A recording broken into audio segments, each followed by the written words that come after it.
It is July 17th, 2017. It's approximately 7 p.m. and we're starting our council meeting. Council started with a closed session at 5:30 and we're just coming in now. So we're moving into the regular meeting.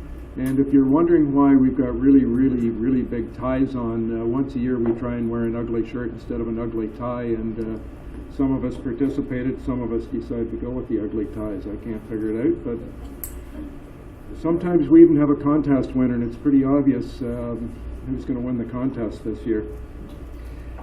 So any additional items, Council?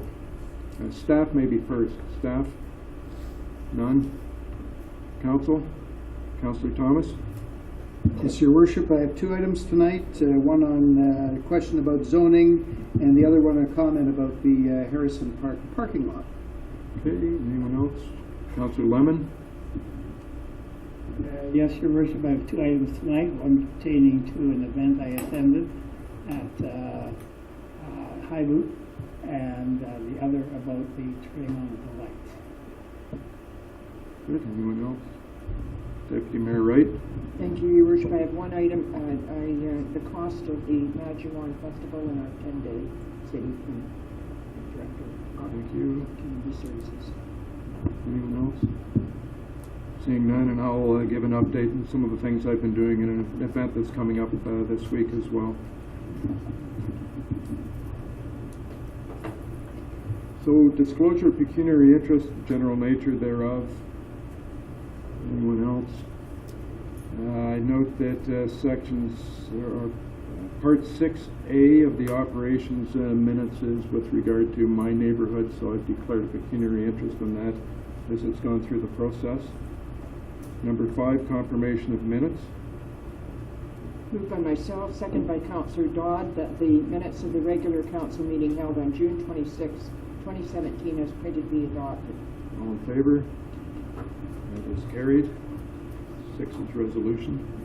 Moved by myself, seconded by Councillor Kepke, that City Council now go into Committee of the Whole to consider public meetings, deputations, public question period, matters arising from correspondence, reports, matters tabled, motions for which notice was previously given, and other business. All in favor? And that is carried. So now we're in Committee of the Whole. At number 7, we have no public meetings. We have 2 deputations. The first deputation, I believe, is from Brent Down. See a whole bunch of blue shirts, but I don't see Brent. Oh, he's hiding. There we go. Vice President of the Owen Sound Police Services Association with regard to OPP costing process. You want to step up there? Just on the base of the microphone, there's a little button. When you hit there, you've got it. The microphone comes on. I was given the clues earlier when I showed up, so making me look smart. Your Worship, Mayor Body, Deputy Mayor Wright, councillors and city staff, good evening, and thank you for the opportunity to address you at tonight's meeting. For those of you who don't know me, my name is Brent Down, and I come before you as the Vice President of the Owen Sound Police Association, representing our 36 sworn and 43 civilian members. You'll notice several in the crowd tonight are association members, most of them wearing blue golf shirts, and we have some other members of our police service that aren't in our police association but are here for support as well. The purpose of this address is not to be confrontational nor accusatory in any way, but to inform you of the negative impact the OPP costing process is having on the health and wellness of our members. On June 28th, 2017, our police association made a deputation to the Owen Sound Police Services Board and respectfully requested that the board contact the OPP to obtain a more specific timeline as to when the OPP costing proposal would be presented to council. The chairman of the board, Mr. Pierce, made a motion that the Police Services Board send a letter to the OPP. The motion was carried, and as we understand it, the letter has been sent. The Police Services Board recommended that we make a similar deputation to you, City Council, which is what brings me before you this evening. As you all know, on Monday, January the 11th, 2016, this council voted in favor of a motion to obtain a costing from the Ontario Provincial Police for policing our city.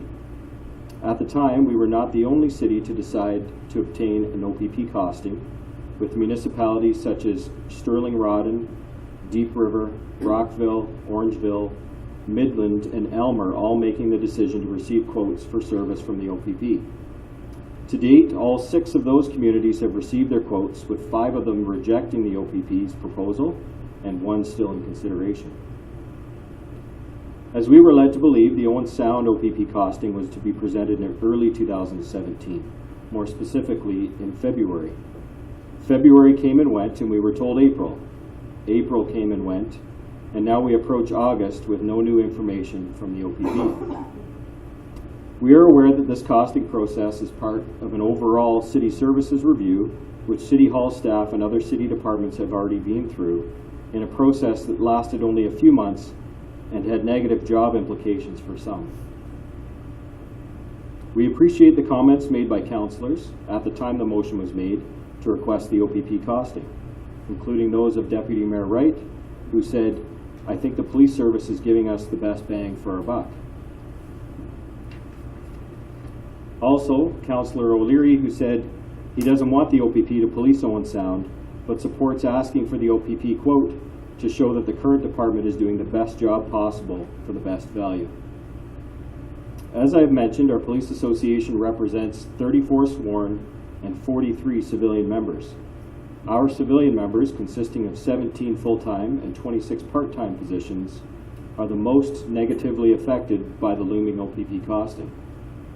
Our civilian members would not all be guaranteed employment if the OPP were contracted to provide policing in the city of Owen Sound, and for that reason they are constantly living with the uncertainty that comes with not knowing what their future holds.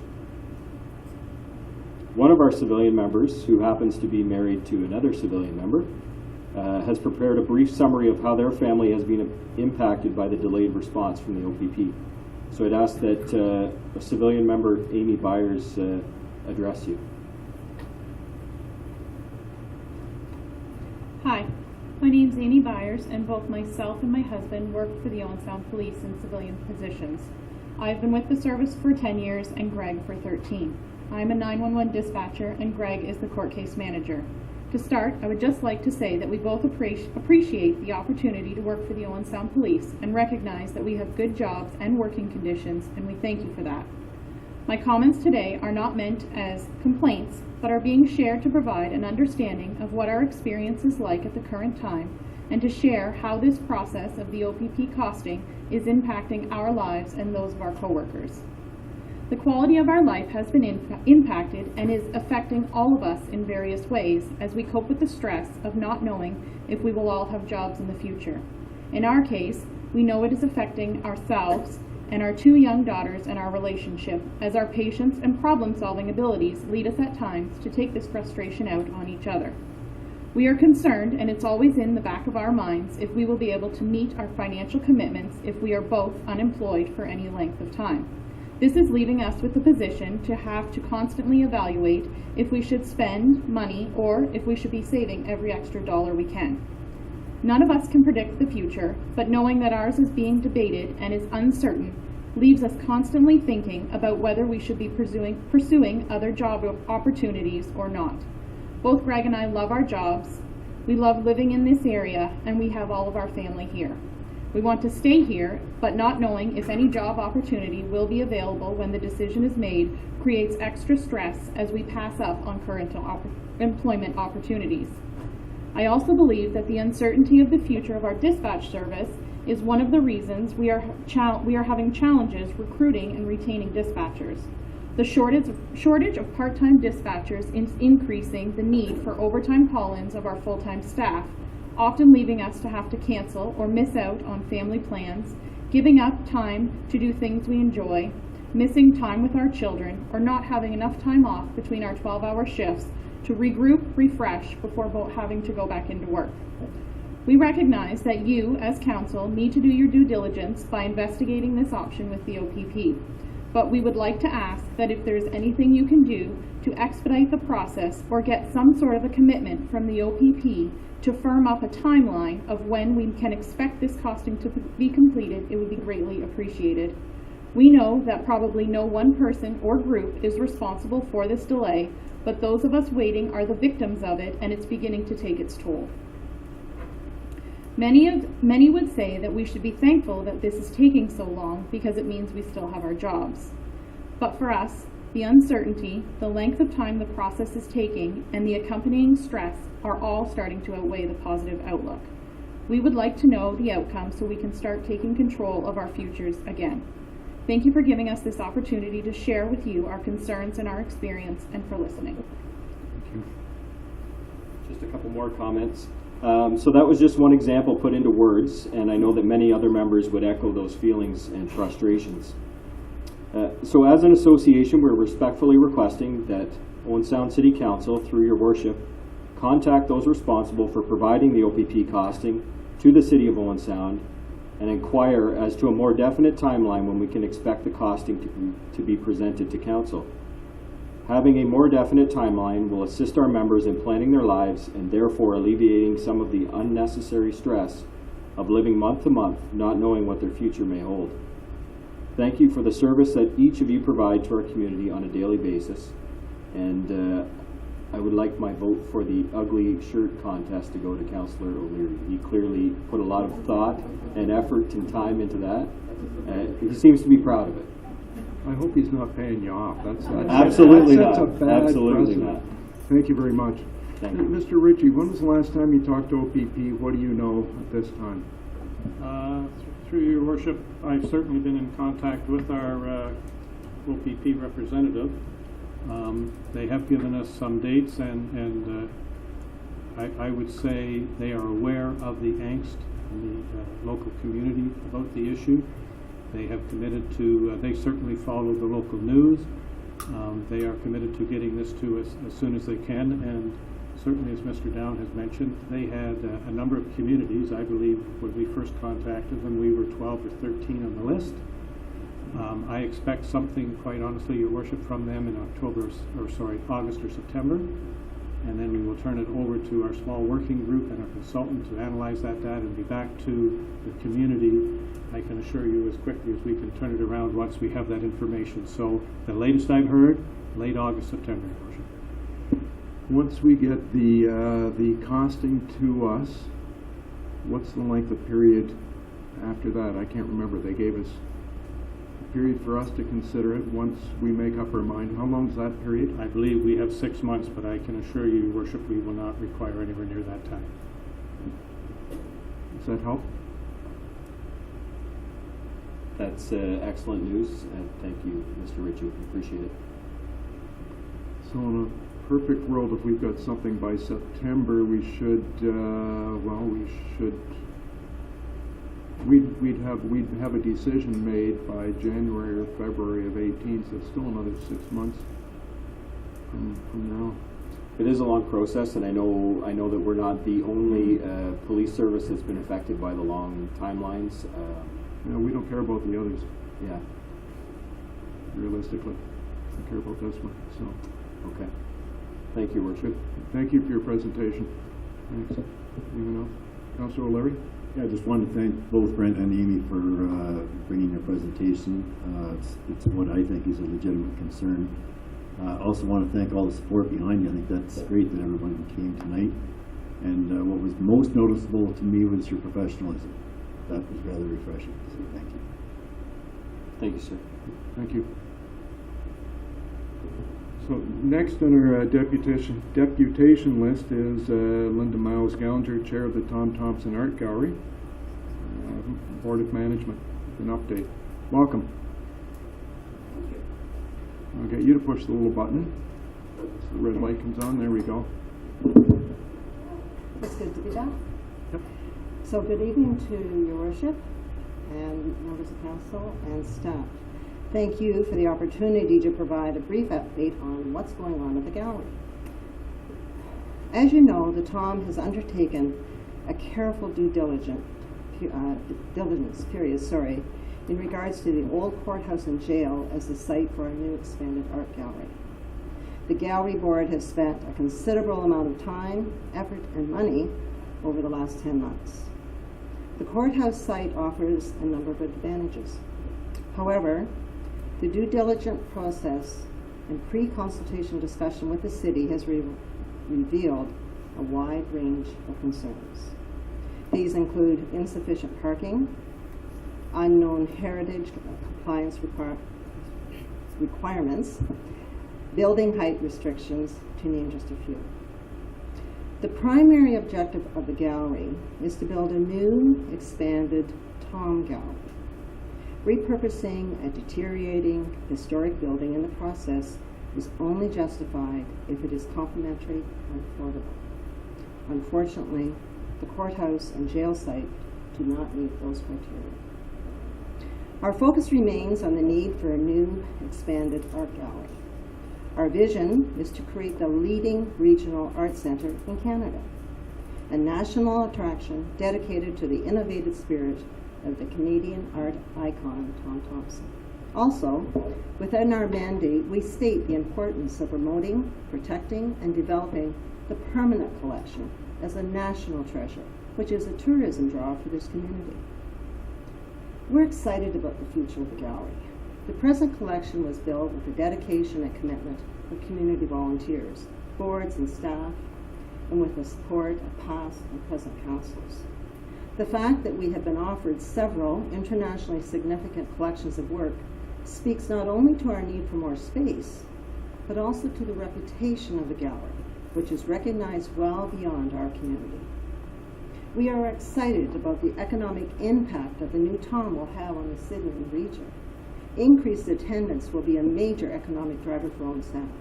It will bring a year-round destination experience to the city, more visitors spending more time in the city. This expanded gallery will attract an audience coming to experience wonderful art in an environment that creates inspiration, imagination, creative thinking, innovation, and entrepreneurship. I'm having trouble with my words tonight. You people are making me nervous. We are excited to continue to search out the best site that will lead to the building of a gallery that is truly a reflection of Tom Thompson. In the meantime, we are close to completing incorporation and achieving charitable status. And we continue to provide after programs, exhibitions, and activities at the gallery. Finally, we do appreciate your support. Going forward, we will look to our council, to you, for your leadership, which is vital on our journey to building the leading regional art center in Canada. We're excited about a partnership with you, and I thank you for your time. Thank you. Questions? Councillor Thomas? I'd just like to make a comment, Your Worship. Thanks for coming, Linda. It was quite a meeting last week or the week before when we got down to brass tacks, and I think that there was sincere regret around the boardroom table arriving at the decision, but it really was the best and most realistic decision for the gallery board to make in terms of moving forward in the development of a new gallery. So kudos to the gallery board, because it did take guts to get there, and I have no doubt that the plan they're putting in place now is going to succeed at a different location. No one else? Thank you very much. Okay, to push that button again so the little light goes out. What's perhaps ironic is we're right in the middle of the 100th anniversary of the Algonquin Park events with Tom Thompson. 8th of July he went canoeing. Yesterday, being the 16th, was the 100th anniversary of him finding his body, and this Friday the 21st, I believe, is the anniversary of him being buried at Leith. If you go to ttlastspring.com, the gallery has been doing a really neat thing, and on Twitter, which is, what is it, at ttlastspring?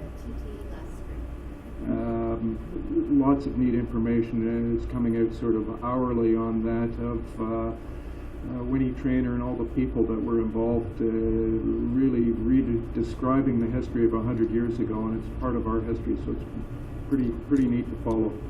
So thank you for your presentation, and we look forward to the next step. Next on our agenda is number 9, public question period. If there's anybody in the public that has a question, now would be the time to come to the microphone, and as Rumor has it, David McLaren is at the microphone with a question. It's a good rumor. Your worship and councillors, I have to say I like the shirts. If I'd only known, I would have brought one of my own. Now, occasionally when I come into Owen Sound, I go and grab a burger, and the server usually asks me, do you want fries with that? So my question to you is that as you consider the motion tonight from the Ontario Chamber of Commerce, that might very well delay the benefits that should be going to that worker and the reforms that that workplace really needs, I would ask you, do you want some information with that?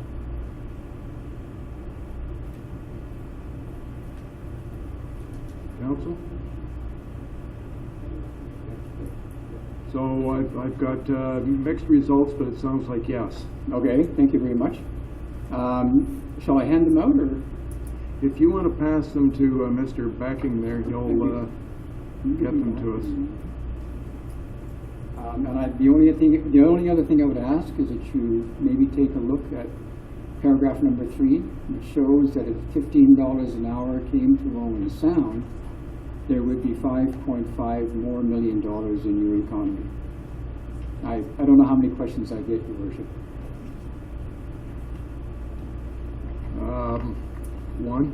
One. So your question was, how many questions do I get, correct? So that was the question. Sorry, that was. That's fine. If go ahead and send us one more. Fine. Sure. Yeah, I think that the paper speaks for itself, and if I have a vote on the ugliest shirt, the color of Councillor Lemons is the one I like the most. Just Mr. McLaren, I know I have been privy to some emails that have gone back and forth between you and drawing a blank, Wasaga Beach, one of the wise guys. Oh, that would be Trent Gow. Yes, thank you. Is all of his information here as well? No, the only information that he might bring if he were here is that there is a Washington study that sort of looks at the Seattle $15 an hour wage increase and has difficulties with it. But I touch on that in the information. That study is an outlier. There's actually 7 decades of studies, economic impact studies that show there's very little harm done to the economy. In fact, it's usually a good thing to have more money in more people's pockets. Mr. Gow would argue with you on that, I suppose. Anyway, thank you. Bye. Thanks for the information. Okay. Thanks. So next is number 10, correspondence received, which direction of council is required. First one is correspondence from Ontario Age-Friendly Community Planning Outreach Initiative. Oh, yeah. This is. Sorry, I wasn't looking up. This is a perfect time to sneak out.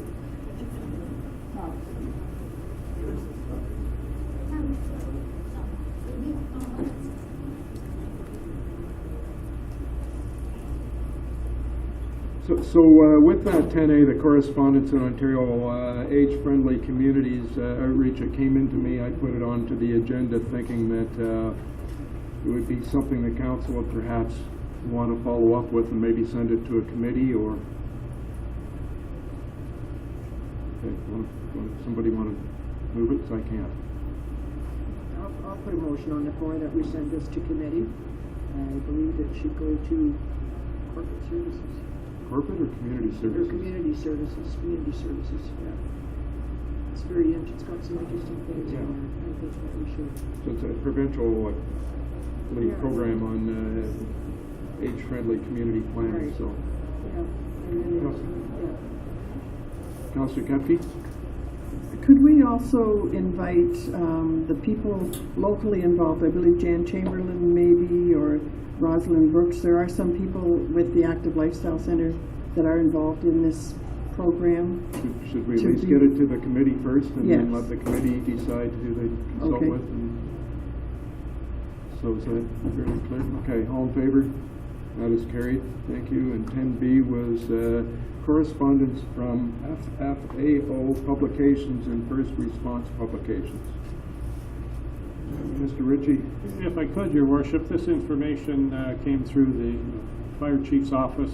I think we've received it too late to possibly bring back a report to council or committee on whether we should have, again, liability issues, et cetera, in place for this year. I would certainly recommend that, the chief will contact the proponent and suggest that in future years you get this information to us sooner with this request of a date like this. Councillor O'Leary? I'll move that we receive the information. Councillor O'Leary has moved that we receive it. Any discussion? Go ahead. Just permission to light off fireworks? Your worship, we have no idea as to the type of fireworks, and certainly anytime someone is doing anything on a municipal facility, which this park would be, there is some degree of liability assumed by the city, and if something goes bad with a firework, I have no idea about this. We really know very little about this operation. We'd certainly like to know more before we came forward with what requirements we may put on the person. So are we receiving it for more and then asking for further information? We would not be able to get back to council in time for this. We don't have another council. The next meeting comes after that. Councillor Lemon? Well, is there not a way, I realize that this should have been here like 2 months ago, and I'm not questioning that, but I'm wondering if, like, I don't even know, well, I know it's fire first response. It's a publication. Yeah, it's first response publication. I'd like to help these people, but frankly, I don't know how we can approve something without knowing what we're approving. If I could, your worship, even in the gentleman's letter, he certainly mentions about insurance issues on someone else's site, so I hesitate to bring those issues to the city site, that's all. Okay. That's just approving it for this year, in fact, first. So, get your microphone, Councillor Gregg.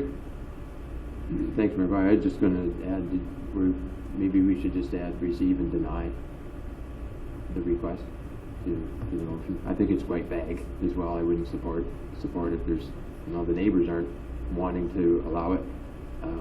It's pretty vague and there's no notice, so I'd support just not doing it in terms of just the wording.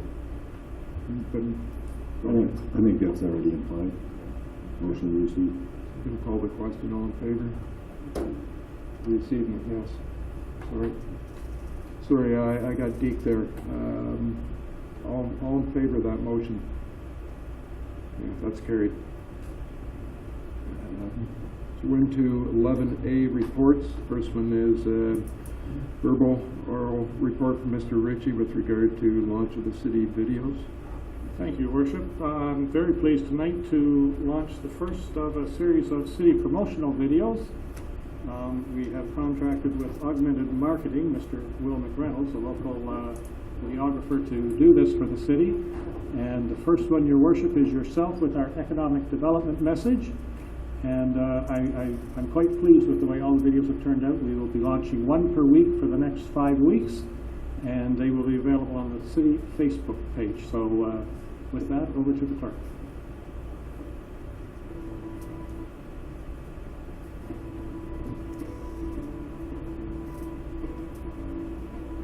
Hi, I'm Mayor Ian Body. City of Owen Sound has been one of Ontario's best kept secrets. That is quickly changing. Money Sense magazine recently rated Owen Sound as one of the best places in Canada to live. Business View magazine profiled our economic development.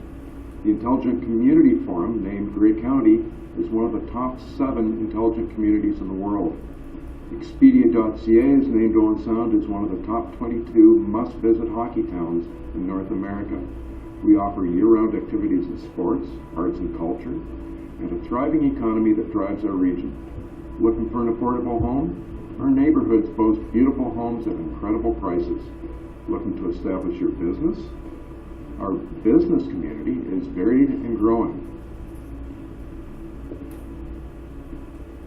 The community, the amenities around here, the spirit of the community, it's a great place to live and work. It has everything that a person could ask for.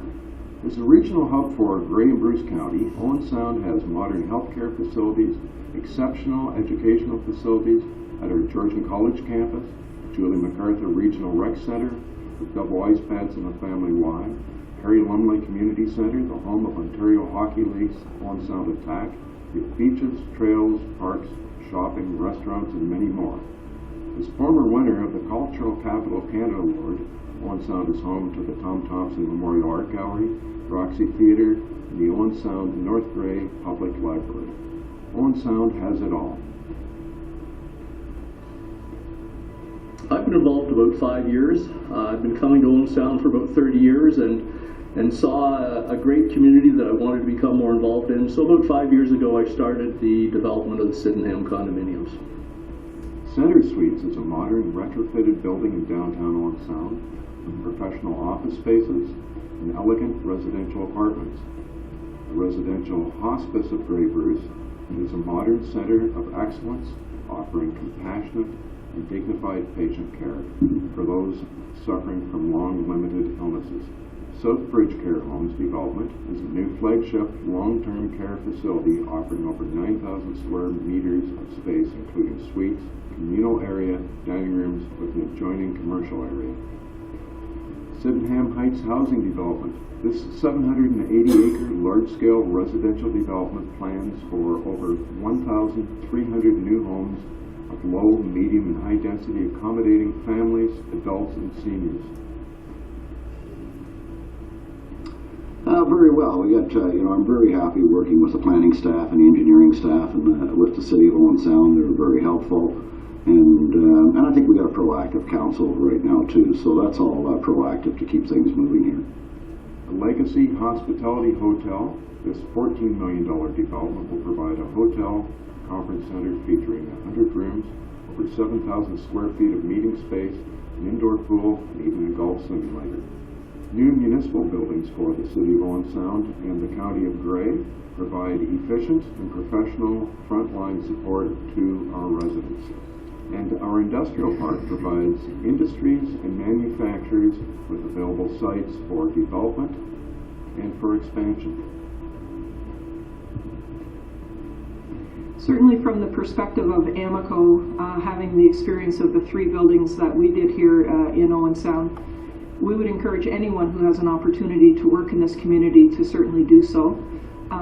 For us, it's just the right size community. We've always felt welcomed and encouraged. Our projects, we felt, have been quite successful, and we're very proud to have been a partner with the community in bringing these projects to fruition. So Owen Sound isn't a secret anymore. I welcome you to visit. I guarantee you'll stay. See you soon.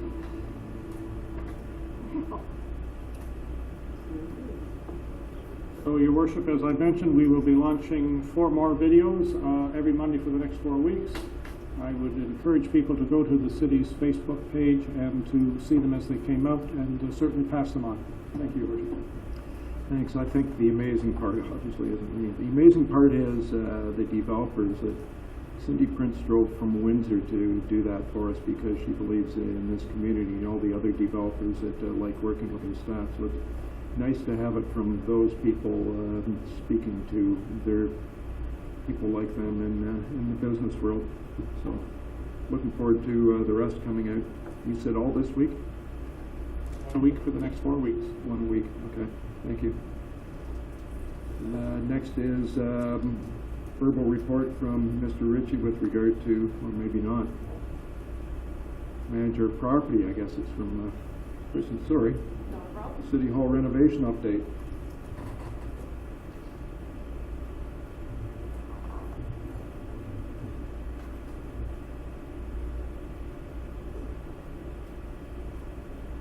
Okay, thank you. Through your worship.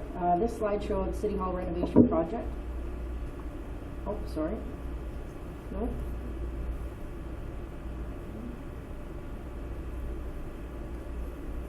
You said you were here to support me. So this slideshow of the City Hall renovation project is being presented tonight to keep members of council and the public informed of the project status, the budget, and the progress to date. The building has been divided into sections to allow the tracking of the progress in each area to be easily captured. The pictures shown here are taken from the beginning of the project, so about mid-March, through the demo and abatement phases, including a few pictures from today. The slideshow contains many slides, so I'll go through them rather quickly and add a brief description where required. Please feel free to stop me at any slide if you do have any questions. So as I mentioned, I divided the building up. So we're going to start on the exterior, which this is the north side, so Percy Eagle and Parkette. This is before any of the demo has started. There you can see the paving stone is lifted up around the trees. A temporary staircase was added to that door, and that became the project manager's or the site supervisor's office. The garden is removed at that point. This is the foundation that has been excavated. You can see the existing styrofoam along that side that was removed. And then this is a picture of it after the styrofoam was removed. The surface was prepped and cleaned, inspected, and then there was a blue skin applied and dimple board, and then it gets backfilled with proper drainage as well. There you can see the foundation and the exterior, or the brick as well. The shape of the brick, that's a good picture of it there, which is in very poor condition. And here is that north side now with all of the work done on the foundation and it backfilled properly. The east side, which is along the 2nd Ave, are accessible ramps, which are to remain. And paving stone removed along that side as well. That's the front entrance of the building. Those stairs are to remain, but the paving stone had to be lifted for excavation of the foundation as well. And this is actually inside the light well. If you recall, there's some planter boxes along the side, and that's right below the Department of Community Services. Those windows along the top are actually the basement windows. And that's looking south from inside the light well.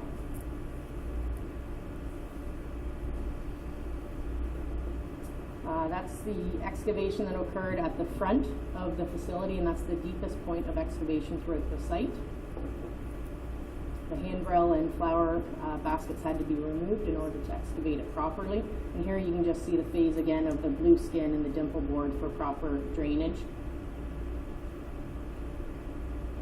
in those areas. And there it's partially backfilled just to give you an idea of that process.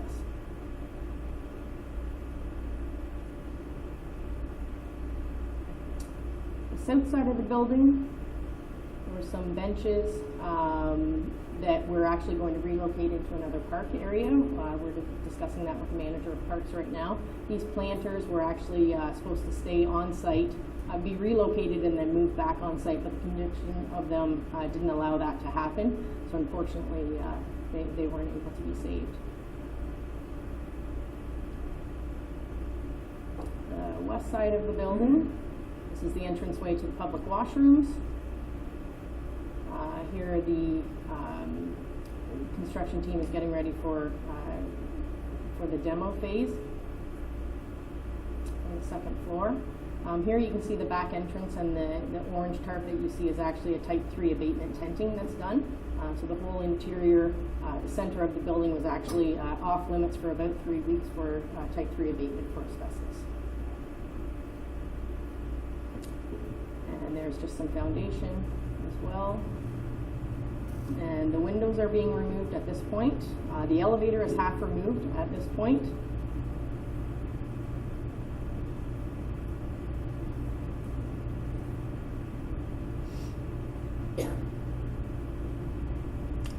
The basement north side, so the crawl space, this is one that you'll see most change with, and I think most beneficial for the renovation as well.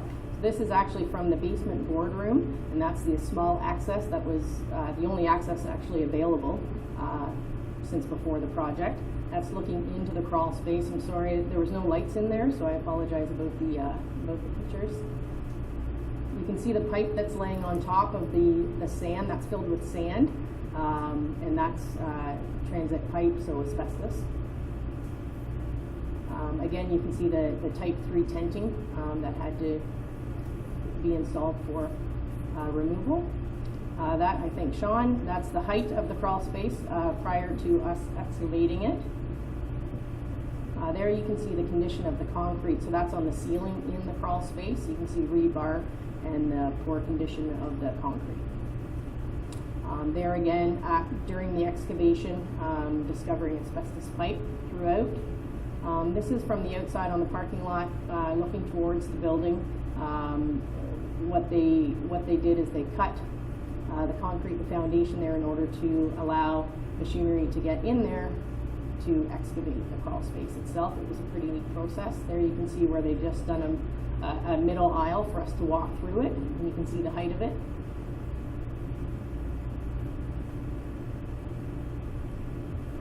See a question, Oh, Councillor? sorry, Peter. Yeah, Go ahead. sorry, Councillor Lemon. Yeah, why would the roof ceiling under the crawl space have deteriorated? Because it wouldn't be weathered.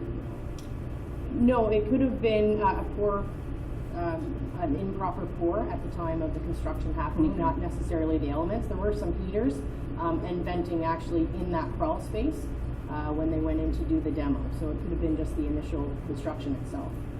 Thank you. So there again, you can see the access that actually we had to crawl through in order to get those preliminary pictures. It wasn't easy. They discovered some of the rubble within that crawl space as well. The site supervisor, John, he thought that perhaps that was part of the foundation of the original building before it burnt.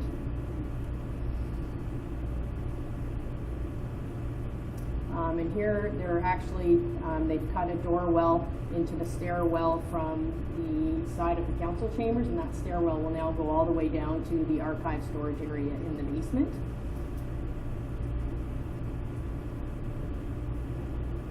And this picture, sorry, I'll just back up. So as I mentioned, that was the entranceway, the only entranceway into the crawl space.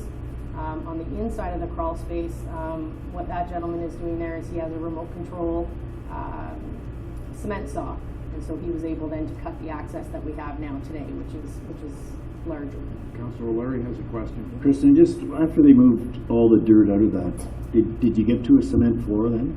They're actually just this last week they found cement floor under a section of it that wasn't on any of the drawings that we had. Okay.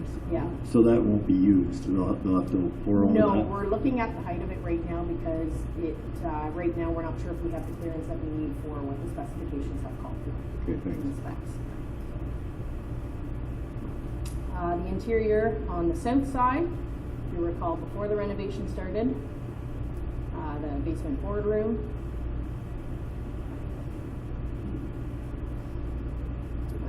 There was quite a few storage rooms and vaults in the basement as well. That is the lunchroom. It's not a very good photo, so I apologize. That's the basement boardroom through the demo phase. The ceiling is down and the flooring is up. That's standing at the stairwell looking down to the basement boardroom. And mechanical electrical room. That's one of the offices that were downstairs in the basement. And you can see where they've lifted tile, and there's a black residue on that. That's mastic, and that was tested positive for asbestos as well. So that's standing in the basement boardroom, looking all the way down towards the storage room.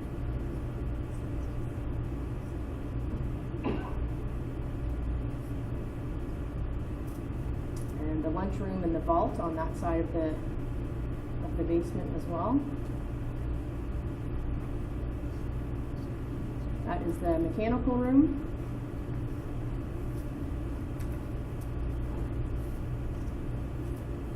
There's a large amount of debris that came from the basement, so they protected the stairs, and they actually had everything in wooden crates, and then a skid steer brought it up from the basement and then dumped it into the bins for it to be hauled away. That was one of the vaults that was in the basement. There's 3 vaults actually in City Hall, one on each floor. That is of the boiler and compressor room, and the elevator just before it was removed.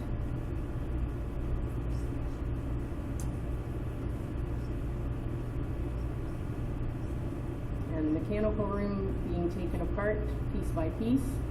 That is what was left of the elevator. So that's standing in the back hallway looking towards the access to the crawl space, so through the boardroom. And the boiler was the only thing that stood at one point. So that's standing at the back entrance, and usually when you came in the back entrance you could decide to go downstairs or upstairs or straight towards the elevator. That's where I'm standing right now, so the elevator is gone.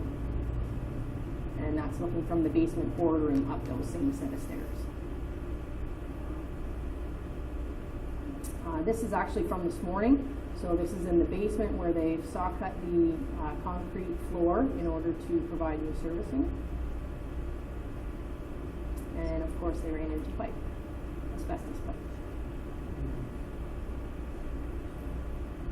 That picture is from this morning. It was discovered last week. Sorry. So the north side, which is corporate services, the entranceway.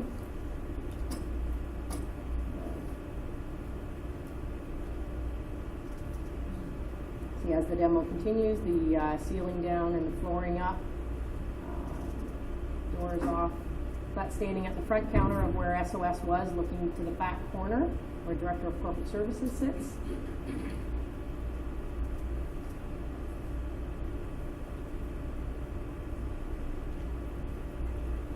That's standing in the IT department looking through the vault and your IT server room into the Director of Corporate Services office as well. And again, the tent, or the tenting that had to be put up for the Type 3 asbestos removal. It's pretty much empty. The main entrance. The community services side. Building and planning. That was my office. And that's looking from out in the hallway.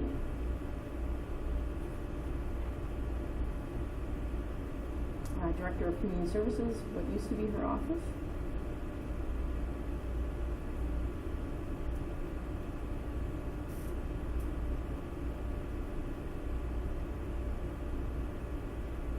So we started taking the brick wall down that would be on the corner of the building department side. The stairwell will go in that place now within the renovations.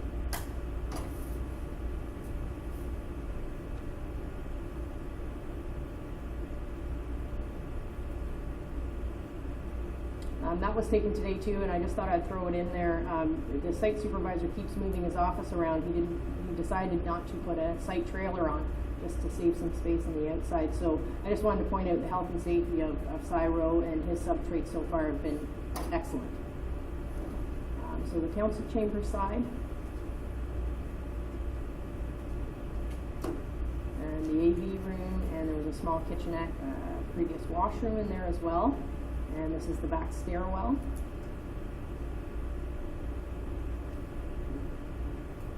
And this is looking from the outside and removing that stairwell. It's now gone. And that stairwell is the one that will extend down to the file archive storage area.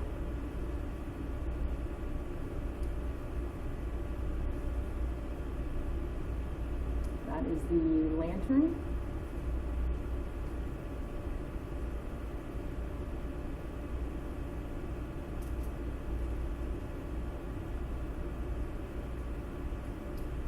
Level 2 south side offices. I threw this picture in here. That was the accessible washroom, and actually what we did is we took the fixtures that were able to be repurposed and installed the farmers market washroom to help with accessibility. This is the clerk's department, the mayor's office, city manager's office.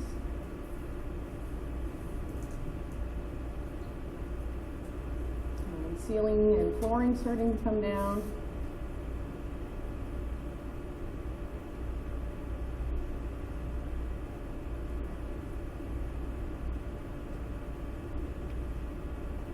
That's standing in HR manager's office, looking through to Director of Operations office, and standing in the upstairs meeting room 205, looking right through to the clerk's department.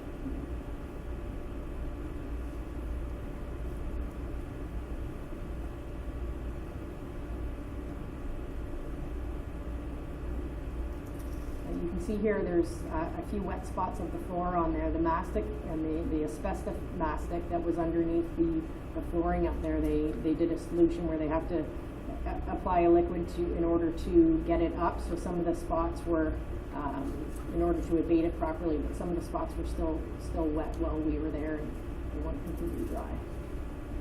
But it's pretty much gutted there. That was the last of one of the vault doors that were standing. They weighed about 1,400 pounds apiece.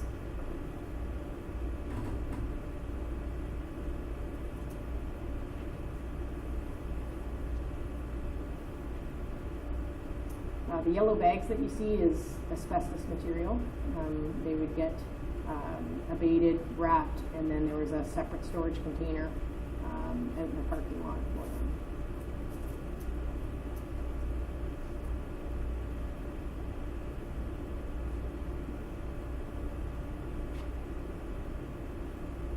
And that one was taken this morning as well, so everything cleaned up. Mechanical, electrical, hydro vault. This is the last series of slides. Hot water heater, so you can see the extent of the deterioration of the pipes throughout the building. That was a compressor down in the mechanical room, probably the newest part of that whole system. The hydro bunker actually was underneath of this concrete slab, which was the access to the exterior washrooms.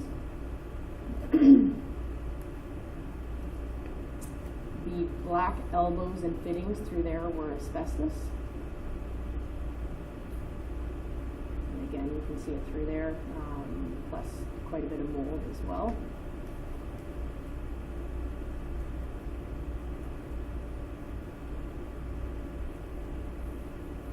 These are the famous fan coil units that were throughout the building. I think there was 50 some odd of them. This was taken from a stairwell on an exterior wall, so you can see the lack of insulation, vapor barrier. So there was a heating unit right on the exterior wall with no insulation. This is where a fan coil unit was removed on drywall. I think it was down in the basement. You can see the mold that was created in behind them. And the units themselves, actually the inside of them, were full of rust and mold. That was the mechanical room before they started taking it apart. And this is the hydro vault. Actually, the transformer for the facility was inside this. We were unable to get the door open without Hydro One there. Actually, we probably could have gotten it open, but we weren't probably able to get it closed again. This was the condition of it. So we got it open. There was the transformer, which is being replaced with new. And that is the hydro bunker actually getting demolished.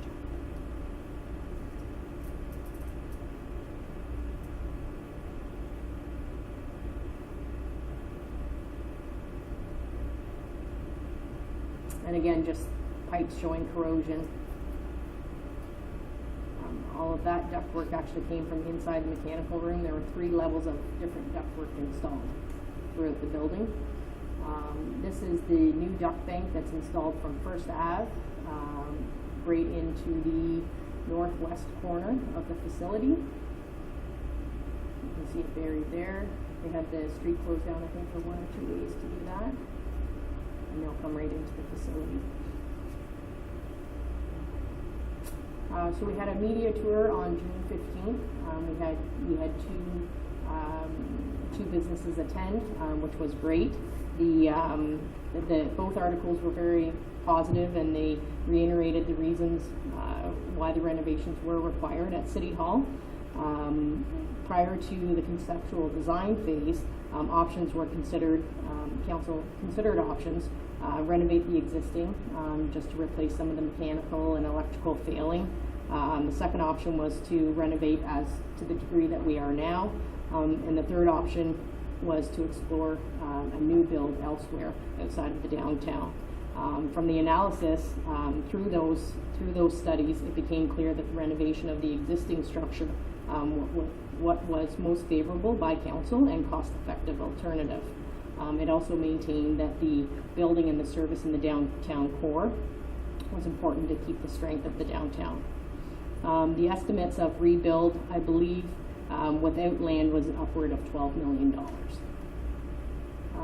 Frequently asked questions on the website, that's being updated as required. The budget, and it doesn't look like a great picture of that there. It is small. Small budget. My eyes are back too. That's great. So for construction, the approved budget is just over 6.5 million, and we are 13% spent to date. I'll skip over the contingency because I have another slide on that. Consulting, testing, and disbursement, 626,500, and we are 70% spent to date. Furniture budget of $400,000, and we are 1% spent on that. The relocation budget was $500,000, and we are 46% spent to date. So out of the total project, we are 18% spent to date, which is just over $1.5 million. And the contingency, and again, I'll forward these maybe Brianna, and we can distribute them. So the contingency spent to date, we have had 9 change orders issued. 3 of them we're waiting for responses back, so 6 approved, and we're just over 137,000, and we are at 31% spent on the contingency itself. So the schedule itself, right now we're probably about 3 to 4 weeks behind with some of the discovery of the asbestos that we've had, and mold as well. So substantial completion on our last schedule update from the company that I received 2 weeks ago. It's still listed as March 31st, 2018. They're hoping that some of the future phases can be condensed in order to make up a little bit of time that we've lost during this phase. Within the next month, we'll see new site servicing to the site, concrete work, hopeful of the elevator prep and underpinning for that area, and foundation for the new additions to occur as well. Councillor Lemon? Yeah, how much, all this asbestos has been found that wasn't expected, i.e. the pipes on the floor there. How much is that added to our budget? So some of the change orders that are included in the 137,000 include that extra or additional abatement that was required. The asbestos and mold, there was a good portion of it included in the specifications. The testing and reports that we had done were non-invasive prior to the project starting. And then as they get into the demo phase and in the cover, as you can see, even especially in the crawl space, there was no way of knowing that those pipes were under there. As they excavate, then they discover those pipes, and we have to take care of them. Yep. So would you describe that as unexpected or just unknown at that time? Probably a little bit of both, I would say. Unknown for sure that they were under there. The other thing is knowing that they are under there, but what the material was made out of. So where the previous elevator was, the pipe that came through the wall was asbestos, and then it turned into ABS and went around the elevator and then continued on to asbestos. So those are things that we wouldn't know prior to. Thanks. Other questions? Go ahead. Just a few comments. A lot of memories for me there, of course, in my 26-year career being torn down. I hope I haven't deteriorated as much as that building has. But anyways, you mentioned about an interior wall of brick that was coming down, and I wondered, are those bricks reusable and some of the repairs you need to do on the outside? We looked at that, and the time that it takes in order to clean the brick properly and scrape the existing mortar off, you generally lose about 60% of the brick that you try to clean, so they didn't feel that it was feasible to do so. There's only sections of that interior brick wall that are being removed, not all of it. So.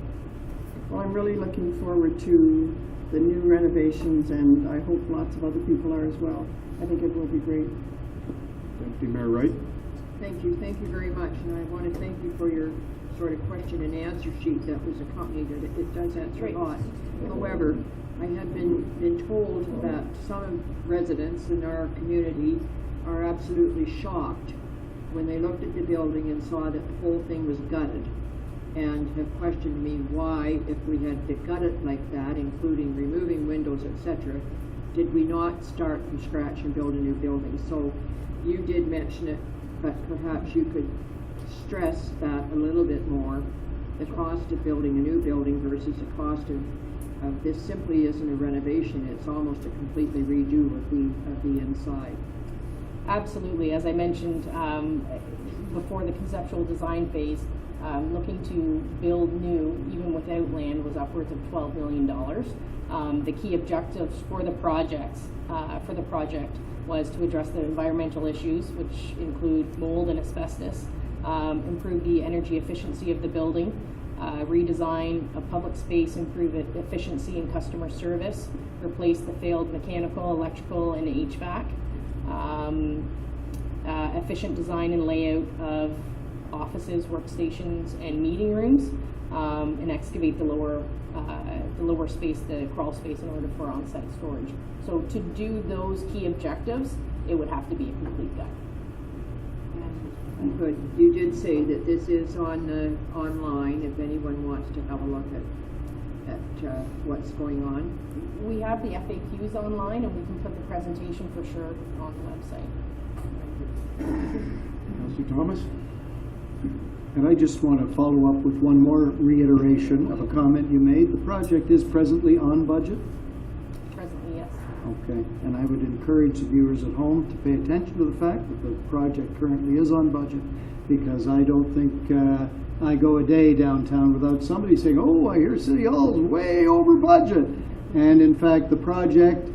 Yep, is on budget. Thank you. This budget was updated this morning, actually. Perfect. Yep. Councillor O'Leary? Kristen, I find this really informative. I'm just wondering what the plan is moving forward in terms of you coming to council to give us the next update. Like, do you have stages set up as of yet, or?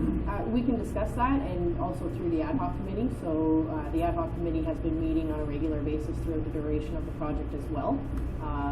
So we can discuss that. I know another tour will happen probably when we have a little bit more going on site as well, that we can extend to the ad hoc committee. Great. Thank you. Anything else? Seeing no one. Thank you very much for bringing the community up to date. Number 3, I think, is Mr. Ritchie this time. I tried to get him to do the last one. Mortgage for Owen Sound Housing Company. Thank you, Your Worship. As you mentioned, the subject of this report is a mortgage for the Owen Sound Housing Company, Adawa Heights Development. The Owen Sound Housing Company is constructing the first phase of the Adawa Heights housing development. The project has a budget of approximately $4.5 million, with funding of just over $2.5 million from the federal and provincial governments. The Owen Sound Housing Company has $1.1 million in funds and will be taking a mortgage out for the remaining balance of the project costs. The manager of Owen Sound Housing Company and I have discussed the City of Owen Sound holding the mortgage on the Adawa Heights housing development. The mortgage would be registered on the property title, have a 20-year term in the amount of $800,000 with a 5-year renewal. The interest rate will be that shown on the Infrastructure Ontario website at the date the mortgage is signed. Currently, that rate is 3.31%. The Owen Sound Housing Company provides safe, affordable rental housing to our community, and the City of Owen Sound does have an ownership interest in that company. The city's equipment reserve is invested long-term with the goal of providing a reasonable and stable rate of return. Investing in the Owen Sound Housing Company will assist that goal. So with that, Your Worship, the recommendation is City Council accepts the report and directs staff to bring forward a bylaw authorizing the mayor and deputy clerk to sign the mortgage with the Owen Sound Housing Company. Councillor Lemon? Yes, Your Worship, there is a long, long list of people needing and wanting affordable housing. And this first stage is particularly directed at people with disabilities. It'll be unique to Owen Sound and will assist this community. I would therefore move the recommendation as made, and as staff be directed to develop a bylaw authorizing the mayor and deputy clerk to sign the mortgage with the Owen Sound Housing Company. Thank you. Any questions? Any other discussion? Call the question. All in favor? That is carried. Number 4 is a report from Mr. Ritchie with regard to Transport Canada. That's correct, Your Worship. This report is Canada, the Corporation of the City of Owen Sound Port Asset Transfer Program, or as many people will know it, the divestiture program. City staff have been in discussion with staff from Transport Canada regarding the possible divestiture of the Port of Owen Sound from Transport Canada to the city. In December of 2016, Transport Canada provided a draft agreement for pre-transfer funding that was accepted and signed. Any decision on the ownership of the port assets is an important one for Owen Sound residents and other area residents today and into the future. Communities like Owen Sound do not have the technical expertise on staff to assist council with understanding these matters, and acquiring that expertise by contract is expensive. Based on estimates obtained by the city, Transport Canada agreed previously to fund up to $100,475 in assistance for the city. As the process moved forward, it became apparent that additional analysis would assist all parties in reaching the best decision, and Transport Canada has agreed to fund additional work. The work consists of more detailed analysis by Paul Utech Environmental Engineering, a firm contracted by the city to do this work, and an eco-toxicity study by Trent University. This work will allow council to better decide if the port can operate as a mixed-use port, and if so, what that may cost today and into the future, and as well understand the effect that any dredging may have on the ecosystem. The estimate for the additional work by Paul Utech had not been received when I crafted this report, so in discussion with Transport Canada, they suggested we move ahead with this agreement, sign it, and then do a subsequent amendment to that agreement. The pre-transfer agreement activities provides 100% funding for all eligible costs, now up to $117,475, and an additional agreement will be coming forward, Your Worship, once I have the Polytech numbers. So with that, I go back to the recommendation that City Council accepts the report and authorizes the Mayor and City Clerk to sign the agreement. Deputy Mayor Wright. I will make that recommendation. I think that's the right thing to do. Recommendation. Any discussion? Seeing none, all in favor? That's carried. Thanks. Number 5 is a report from Ms. Bloomfield with regard to lifetime encroachment agreement. Yes, through Your Worship, Greybush Property Rentals submitted an application for a lifetime encroachment agreement at 1406 to 1442 4th Avenue East. The northeast corner of the building encroaches 0.78 meters onto the 4th Avenue East road allowance. The encroachment does not interfere with the sidewalk or the roadway. This property was severely damaged during the arson fires and needs to be rebuilt. There is currently both an encroachment agreement and a parking lease agreement on this property with the previous owners. The parking agreement can be transferred to the new owner and no further permits are required. The encroachment agreement cannot be transferred when the building is being rebuilt.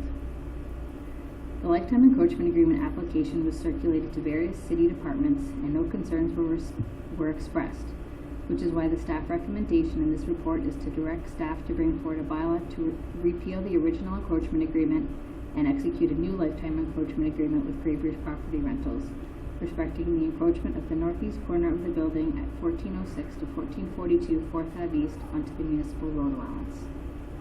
Thank you. Councillor Dodd. Thank you, Worship. I know after that serious event that happened that day back a couple of years ago with those fires, we'd all like to see something get done there with those buildings. So we would have to move that recommendation. Any questions? Any discussion? Seeing none, all in favor? That's carried. Thank you. Number 6, Ms. Colton. Thank you, Worship. In 2010, Council had approved a proposal from Sound Bay Properties to develop a leash-free dog park just along 1st Avenue West, north of the CP train station. And the proposal was from Mary MacArthur, and it really was to develop and maintain that dog park, and it has been a huge asset in the community since that time. Council entered into an agreement for the operation and maintenance of the dog park, and also had enacted a bylaw around the rules of use for the dog park. The city has been contacted by MacArthur Carrick, the new owner of the property, indicating that they are willing to continue the current arrangement, in large large part the way it exists, and that's certainly a huge win for this community. The report and agreement really outlines the responsibility of both the city and MacArthur Carrick. So the city does things like providing the facilities for waste and recycling, providing mulch, topsoil, we do the snow removal. Probably key here is that we provide the liability insurance and indemnify the property owner. MacArthur Carrick will provide free access to the site at no cost. They do all the maintenance, they keep the park in a clean and sanitary condition. The recommendation is that council would authorize a bylaw to allow the mayor and clerk to execute a new agreement with MacArthur Carrick for the operation of the dog park, and also that you would amend the current bylaw which regulates the use to be consistent with the rules of use in Schedule B to the agreement. Thanks. Councillor O'Leary? Thank you, Your Worship. I would move that recommendation. I just want to mention that it's kind of nice to see Mary Catherine MacArthur, who is JD's daughter, turning this over to Blair MacArthur, who is Leo's son, and keeping it in the MacArthur family. They've done an awful lot for our community, and it's nice to see their name standing out again. So thank you. Councillor Lemon? Well, I didn't realize how many people used the dog park until we were doing the lights in the Manitoba, which was sort of behind the dog park, just about behind it. And all day long, there were constantly people coming and going. And it looks like some of the people go at roughly the same time because their dogs, as soon as they go in, are welcome. You know, it's really a great thing, and I certainly support this. This is something that's, there are more people using it all the time from what I've been told as well. And that's great. Go ahead. I just question it. There doesn't seem to be anything in there to say that the schedule of use, the rules, will be posted. Through you, Your Worship, the rules of use are posted now at the park, and they'll be updated when council amends the rules of use to make sure that they're consistent. So. All in favor? It's carried, and we thank Mary Catherine and Jeff for the foresight of coming up with that idea and the location for it, and getting it done 7 years ago. Amazing how quickly that's gone by. So good. Number 7, manager of contract services with regard to encroachments for bus shelter. Yes, Your Worship. Council will recall the Public Transit Infrastructure Fund provided funds for the city to upgrade a number of its bus stops.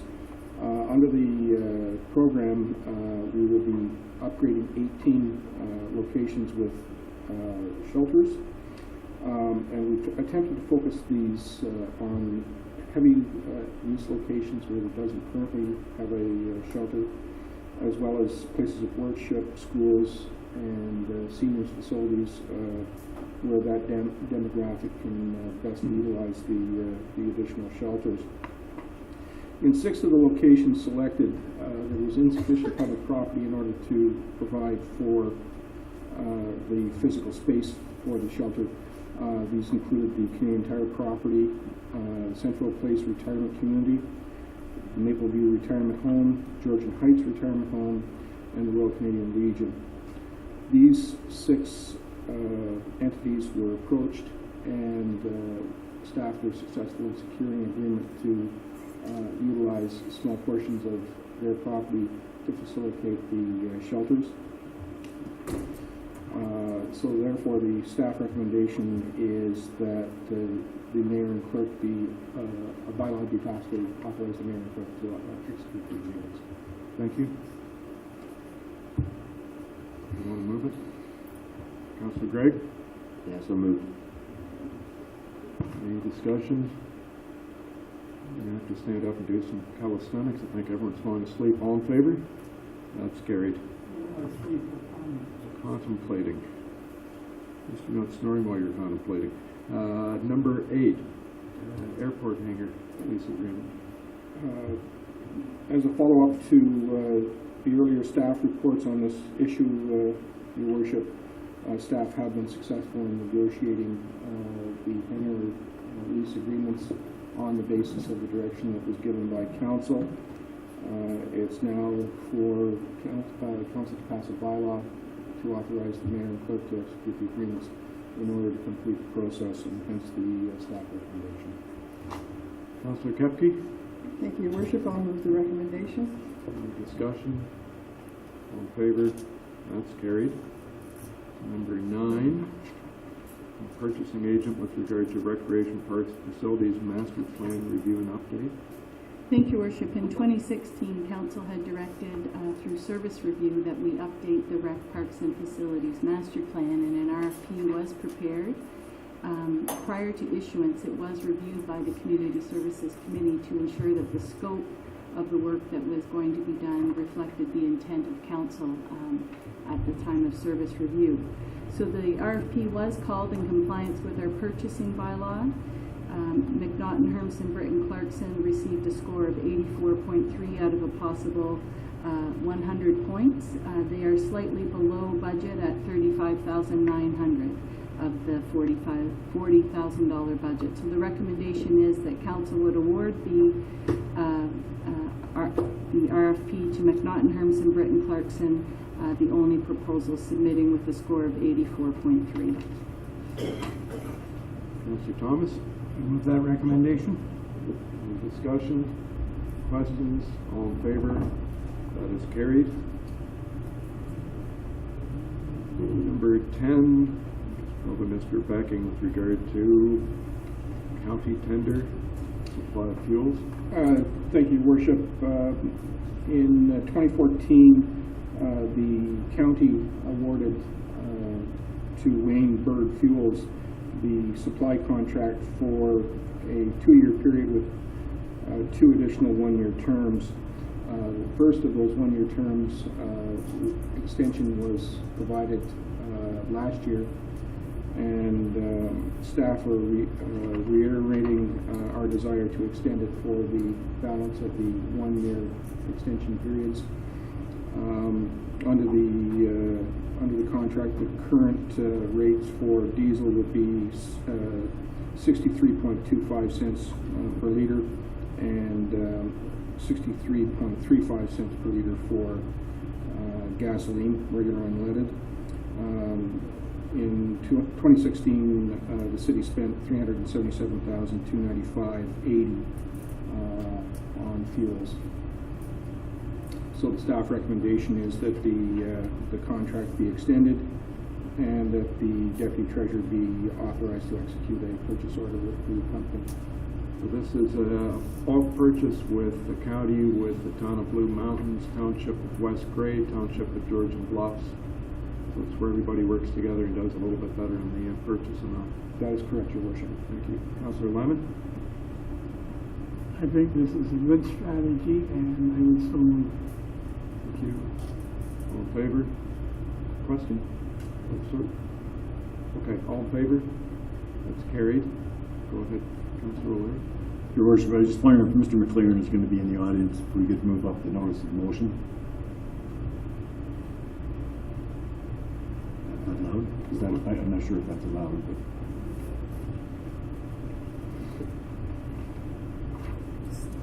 Madam Clerk, even though it's a motion for which notice was previously given and laid down, I think we can move that up. So, council, all in favor?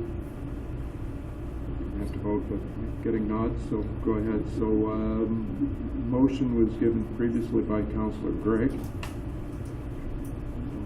Go ahead.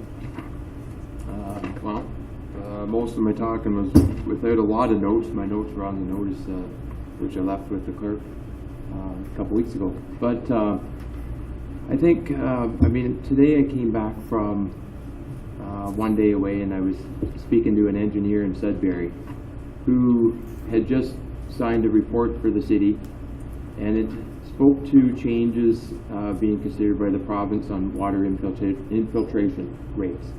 And he said, your issues in southern Ontario are entirely different than what we have up here. You've got permeable soils, blah, blah, blah. We've got granite. What you're doing down there is something that we can't handle. So that's the basis of his report. And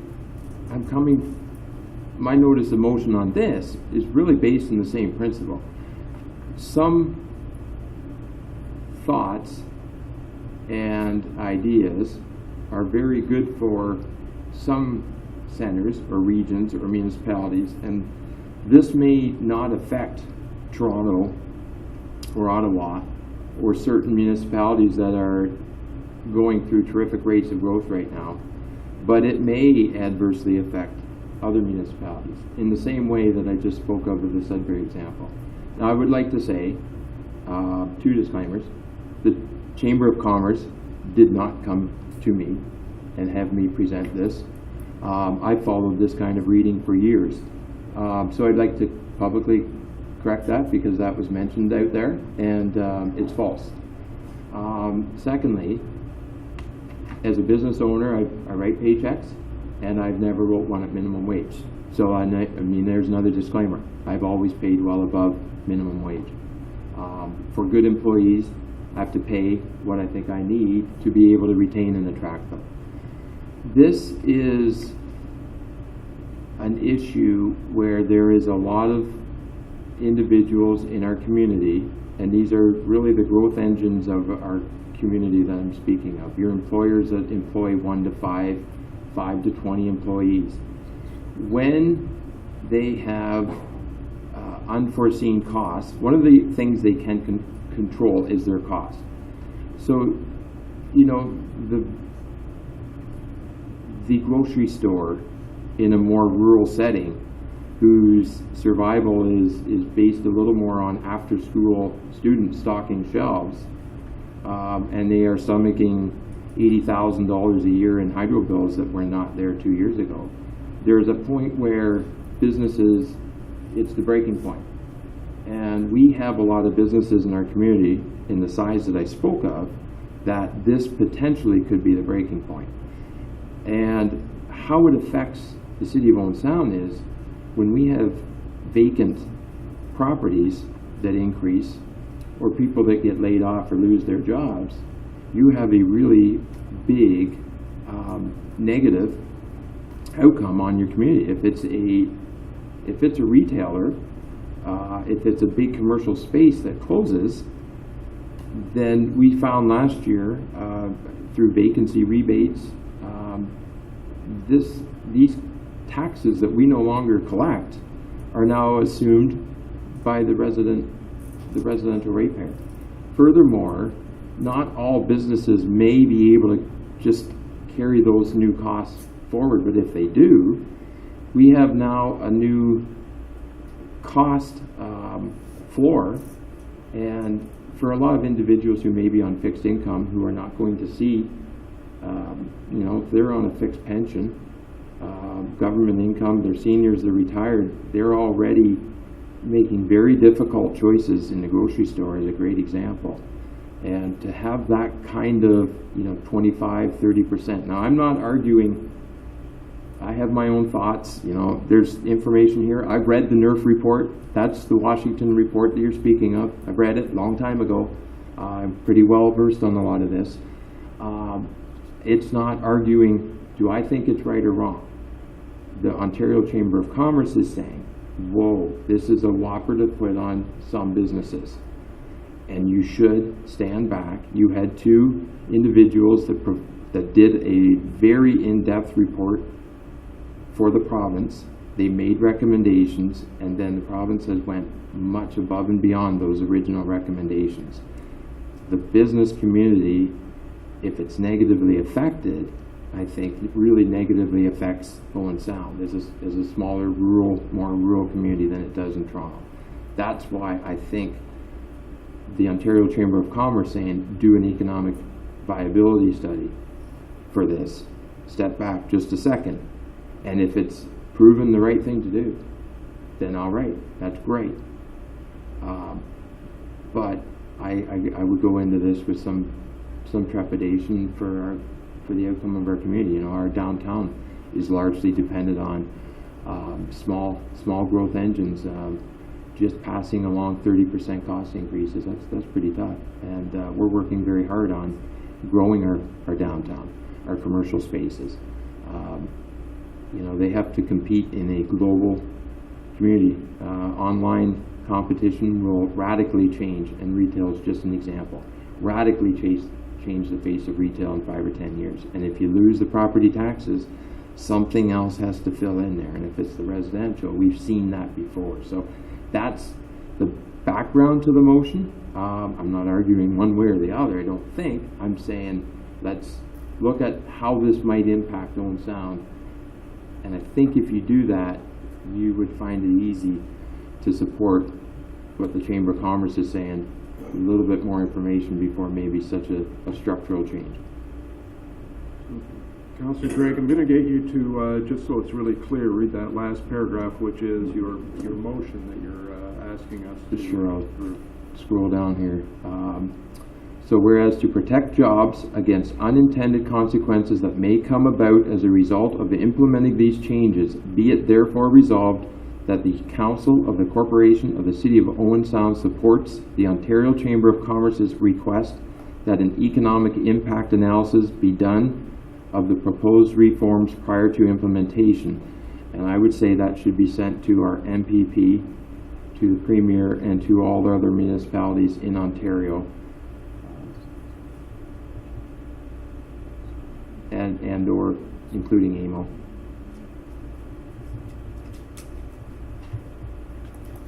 Okay, thank you. Councillor Lemon. Well, first, I would also suggest that it should go to the leaders of the other parties in the provincial parliament. My concern is this. I worked in Newcom, closed out. And a large reason for that was things were outsourced to the Philippines and other places. This is a real threat.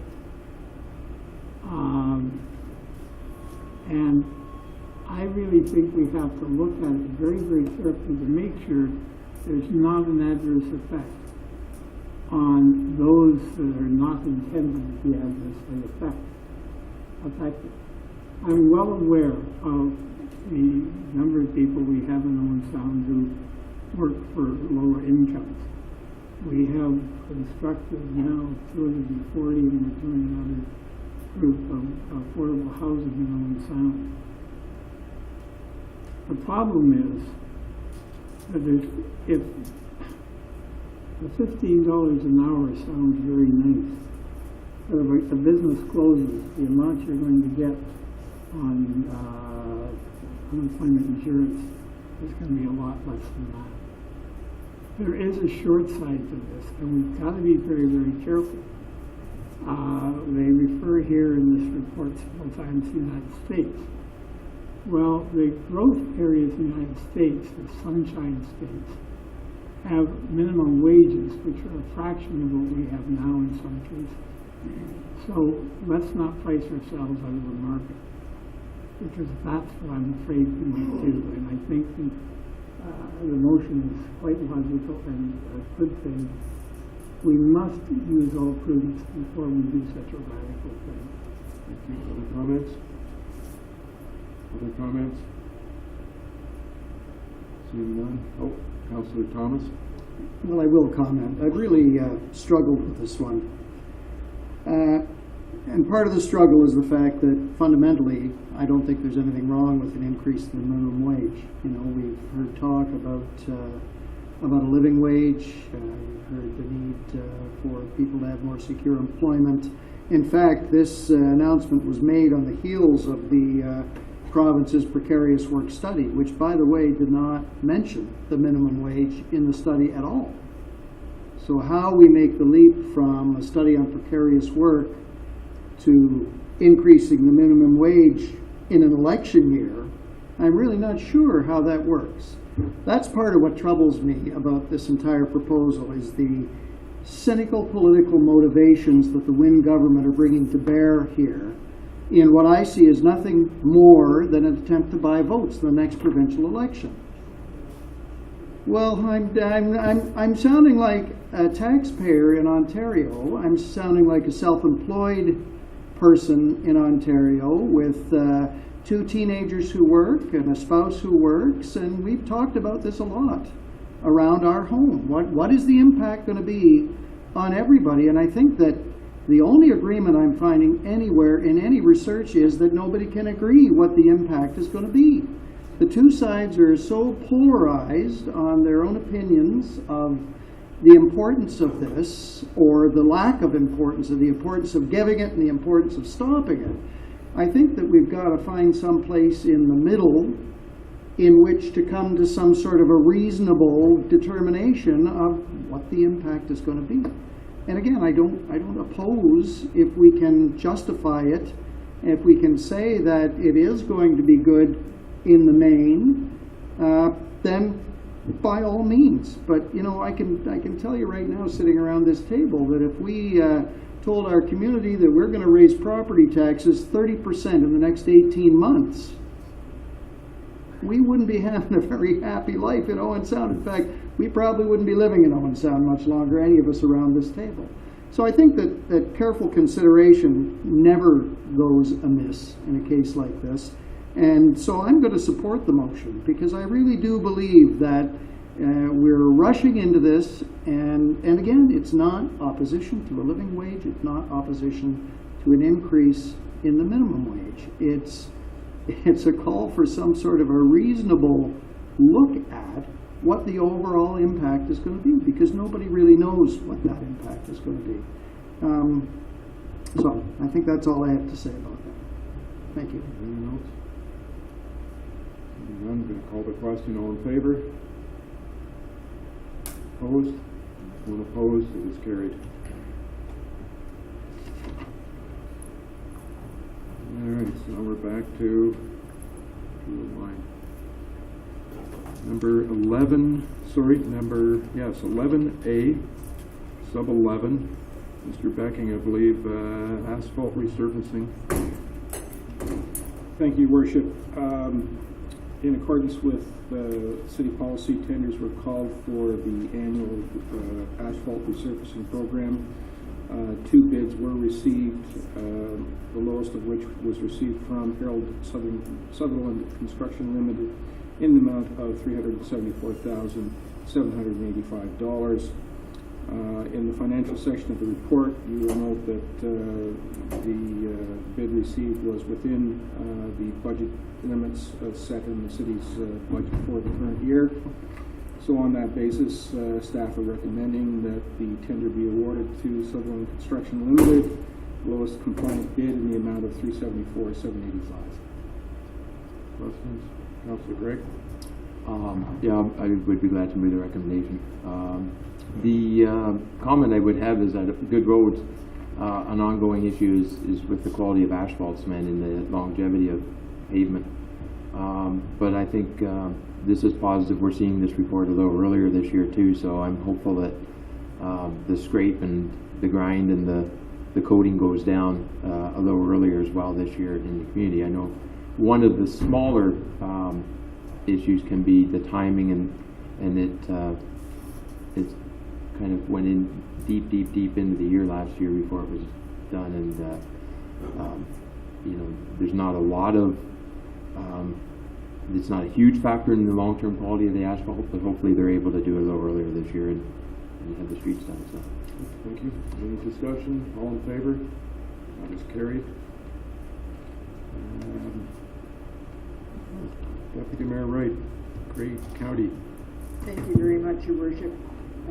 This is, I'm going to be reading a little bit of this stuff, but the Municipal Act got royal assent May 30th in 17, modernizing the Municipal Act.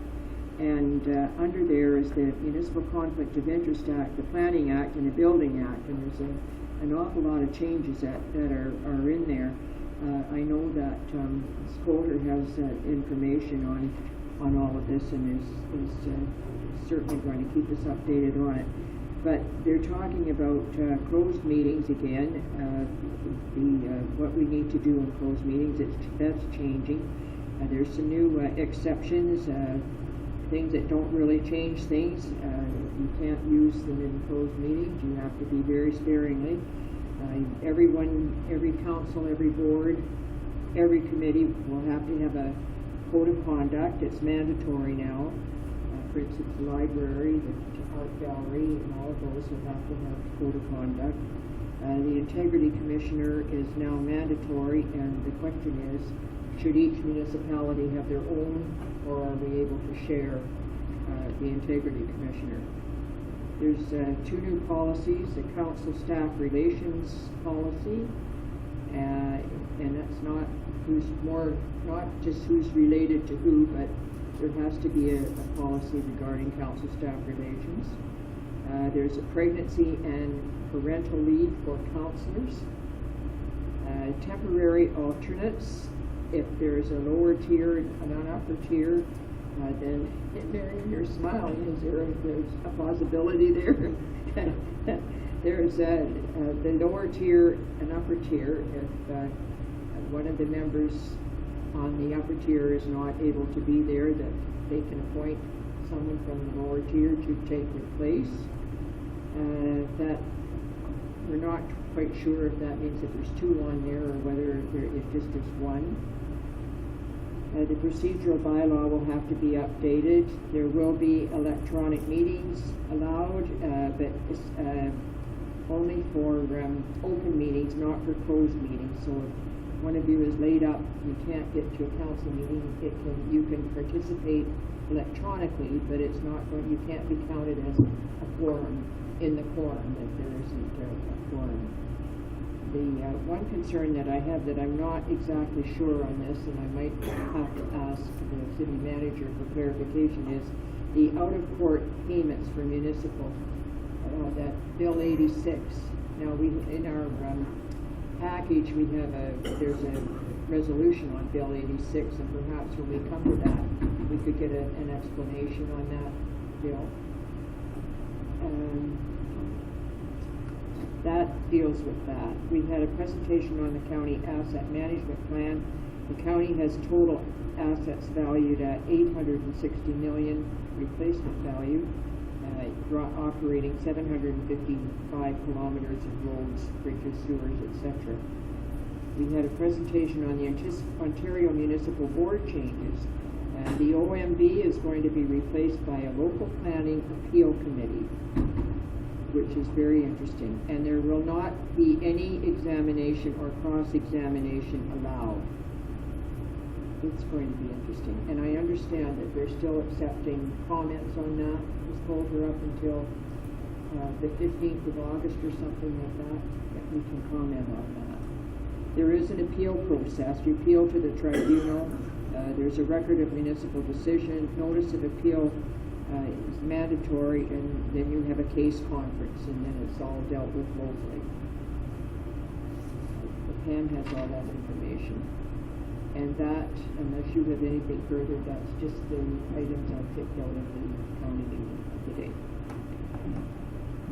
Just the one thing that stood out for me about that was right now Town of Blue Mountains is the only one with an integrity commissioner in Grey County. You're probably talking about with clerks meetings, are you? So you're on it? Perfect. Any questions for, go ahead. Just wondering if we will be getting a report from the clerk's department on the changes to the Municipal Act at some point. Yes, I do hope to bring that forward in the future. Somebody over there got a question. Councillor Gregg. Yeah, thanks. Sorry, you went through a lot of changes in a hurry there. Did the county take one of the, and it's in the correspondence agenda, I was going to ask, but this might be the time that the county already took a position. Changes to the asset management plan. Did the county take a position on that? Because any comments were due July 29th. This was our last, or 24th, I think maybe. This was our last meeting to look at that beforehand. Is that something that was in there?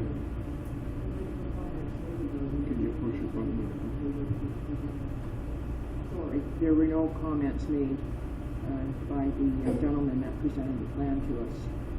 If I could, Your Worship, our asset management coordinator has commented on the website. We certainly support the province's initiative in asset management. We believe in it. Our comments are perhaps the timelines to get in compliance are perhaps a little fast.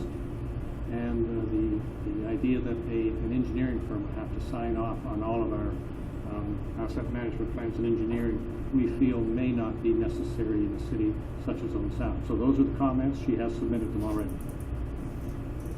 So at that meeting, Councillor Gregg, it wasn't about that change in the bill. It was actually the county's asset management plan being presented. So it wasn't specifically about that. I know AMO has put out a letter.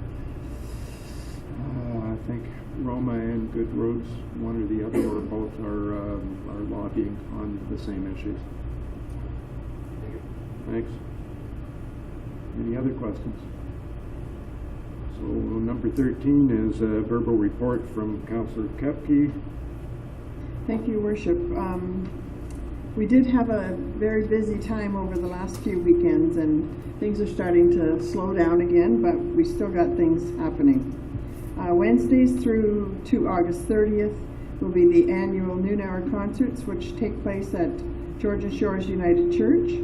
Until July 25th, the Owen Sound and North Grey Union Public Library will offer a traveling exhibit entitled Home in a Distant Land, and you can contact the library about other activities they have for children throughout the summer at 519-376-6623. TD Harbor Nights take place on Sundays and Wednesdays at 7 p.m. at the back of the Community Waterfront Heritage Center. On Wednesday the 19th, the Georgian Sound Big Band will be featured. Sunday, July 23rd will be the Kruger Band. Wednesday, July 26th will be Jaden Grolman and Drew McKeever. Every Sunday in July and August, the Billy Bishop Home and Museum will feature a ghost walk and focuses on the history of Owen Sound. Wednesday, July 19th, Billy Bishop Home will host a Victorian tea at 12 noon. All summer long, there is entertainment for all, especially children, at the Grey Roots Museum with the Castle Builders interactive display and a visit to Morstan Heritage Village. Fridays at 8:30 at Harrison Park take in the music and movie series, and the evenings start with an up-and-coming musical act followed by a movie. Friday, the July 21st is Bee Nation, and Friday, July 28th is Where the Wild Things Are. Also, at the Heritage Place Shopping Center on Tuesday, July 18th is Canadiana Story Time between 2:30 and 3:30. And just to remind you that there's free summer swimming at Harrison Park from 6 to 7:30 p.m. and public skating at the Julie MacArthur Rec Center from noon till 1 p.m. on July 20th, and also public roller skating at the Julie MacArthur Rec Center from noon to 1 p.m. What else have I got happening here? Just a focus on an Owen Sound coloring book, which the mayor will hold up, and this is a coloring book that can be for adults or children, depicting the 160 years history of Owen Sound. Illustrations are by Ken Thornburn, and the text is by Richard Thomas. So you can pick one of those up at the Ginger Press bookstore, or there's various other locations around Owen Sound where you might find those. Just a reminder that the next council meeting will be Monday, July 31st. And that's it, thank you. That went kind of quickly. Did you hit Indigenous 150 plus for the movie, outdoor movie? July 21st is Bee Nation. I went to the first one, and it was a great discussion on reconciliation, and really, it was a good discussion that everybody learned something and understand. There will be other speakers at this one as well that will be good for anyone to attend. So that's Friday night, I think. Good, thank you. 11B is consent agenda items. Through your worship, on the consent agenda this evening is a report respecting the Ramoka Shrine Club Fall Ceremonial Parade, minutes for receipt from the Library Board, Tom Thompson Art Gallery Board, and the Police Board, and correspondence received which is presented for the information of Council. The full listing is available at 11B5. Thank you. Deputy Mayor Wright. Your Worship, before I put this on the floor, I would like to speak to the information package. Okay. Under the information package, we have number one, the request to tax exempt portion of remuneration Are we getting a report on that? I think Councillor Dawn asked for a report on that. Is that part of your remuneration study? It's not? We will get your report. Yes. Okay. And then the second one is this, really what I wanted to talk about was, this Bill 86. Can you explain that a little bit, what that means? Not this evening, Your Worship. Again, we could certainly report back to council on the full details of Bill 86 unless Brianna you propose to. So perhaps at the next meeting, Your Worship, we can go through that. Don't have your microphone on. Okay. Okay. You don't have to stand up yet. That city, you want me to read this? It's the consent agenda, so you don't have to stand up yet. It's just motion. You can if you want. What's that? You can stand if you want, but you just have to read it. That City Council hereby receives items 11B1 to 11B5 on the consent agenda dated July 17th, 2017, and further, that the recommendations contained in reports 11B1 be approved. All in favor? That is carried. Now if I can go back to number 2, minutes from the library. Thanks, Your Worship. It was a very short meeting. Most of it was devoted to discussion of the impending contract signing with the municipality of Meaford, which now thankfully we don't have to discuss again for some time. And if I can move on to the next set of minutes, which are also mine for the Tom Thompson Art Gallery. Very much a business meeting. There's not much I can say after what was said earlier tonight from the gallery, except to maybe mention that the gallery has taken on a consultant who is helping with some of the issues surrounding, acquiring new land, building a new building, just helping them keep their P's and Q's straight. And that's it. Thank you. Number 4, Councillor O'Leary from the Owen Sound Police Services. Thank you, Worship. These are the minutes from the 24th of May. Police Board meeting. Traffic enforcement. A special program was conducted during the month of April, focusing on aggressive driving, speeding, failure to stop at stop signs, improper lane changes, and bicycles being operated on sidewalks. Councillor McMahon. Ride program, 596 drivers checked, 4 charges under the Highway Traffic Act, and 0 impaired driving charges. The auxiliary unit, in April, the auxiliary unit welcomed 10 new recruits. A swearing in and graduation ceremony was held at Georgian College and was well attended by friends, family, and police board members. We look forward to having these important volunteers active on our streets. The core unit, at the beginning of April, the core unit worked in partnership with the Ministry of Transportation and the Joint Enforcement of Safe Vehicles. In total, there were 12 charges laid and 2 vehicles taken off the road. The core unit also participated in several training programs and conducted 4 hours of downtown foot patrol and 3.5 hours of criminal fingerprinting and laid 21 criminal charges. Thank you, Worship. Any questions? No? Good, thank you. So 11C, minutes of boards and committees. The first one at number 1 is minutes of Economic Development and Tourism Advisory Committee. Thanks, Your Worship. Number of items covered at that meeting. First off, we have a deputation from Tim Nichols-Harrison, CEO of the Owen Sound and North Grey Union Public Library, who talked to us about creation stations, which the creation of which are underway now at the library. We had our Millenniepreneurs campaign presentation from Mr. Ritchie, and there was lots of excitement around the table about that, lots of questions. And the final item we dealt with was got to work on the more in-depth look at the downtown revitalization study, and we focused that day on the business attraction and growth section, and we'll be following up with the other sections at our upcoming meeting. And I would move acceptance of those minutes. Approval of those minutes, okay. Any questions? Seeing none, all in favor? Those are carried. Number 2 is minutes of the Operations Committee. Thank you, Your Worship. The Operations Committee had met on June 22nd, We had a deputation from the Blue community and the River Springs rebottled water in our city-owned facilities. We requested a staff report based on the information received, and that report will come to an operations committee meeting in the future, which will not be too long. We had a request to lower speed limits on 4th Street A West, and from the committee, it was recommended by requested by the residents, and that this issue, that we ask that they take this issue up with the local police. And I'm not sure, Councillor Leary, do you want to have that pulled? I would, Your Worship, if we could remove item 6A and deal with that separately, please.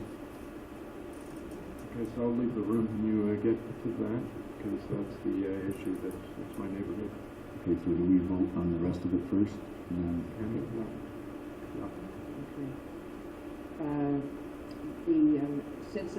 Under transit, since the local school board is busing students that would normally have crossed at 9th Avenue and 10th Street West, the committee recommends at council that the crossing guard previously assigned there be removed. Under transit, the committee is recommending that a new bus shelter be installed behind the sidewalk on 8th Street East at the west end of the bridge to service the library and the art gallery area. And it seems to fit in very nicely in that location, and there doesn't seem to be any problems with that location at this time. So we recommended that is where that bus stop would go. Under wastewater and wastewater treatment, the committee, it was noted that the RV dumping station will remain.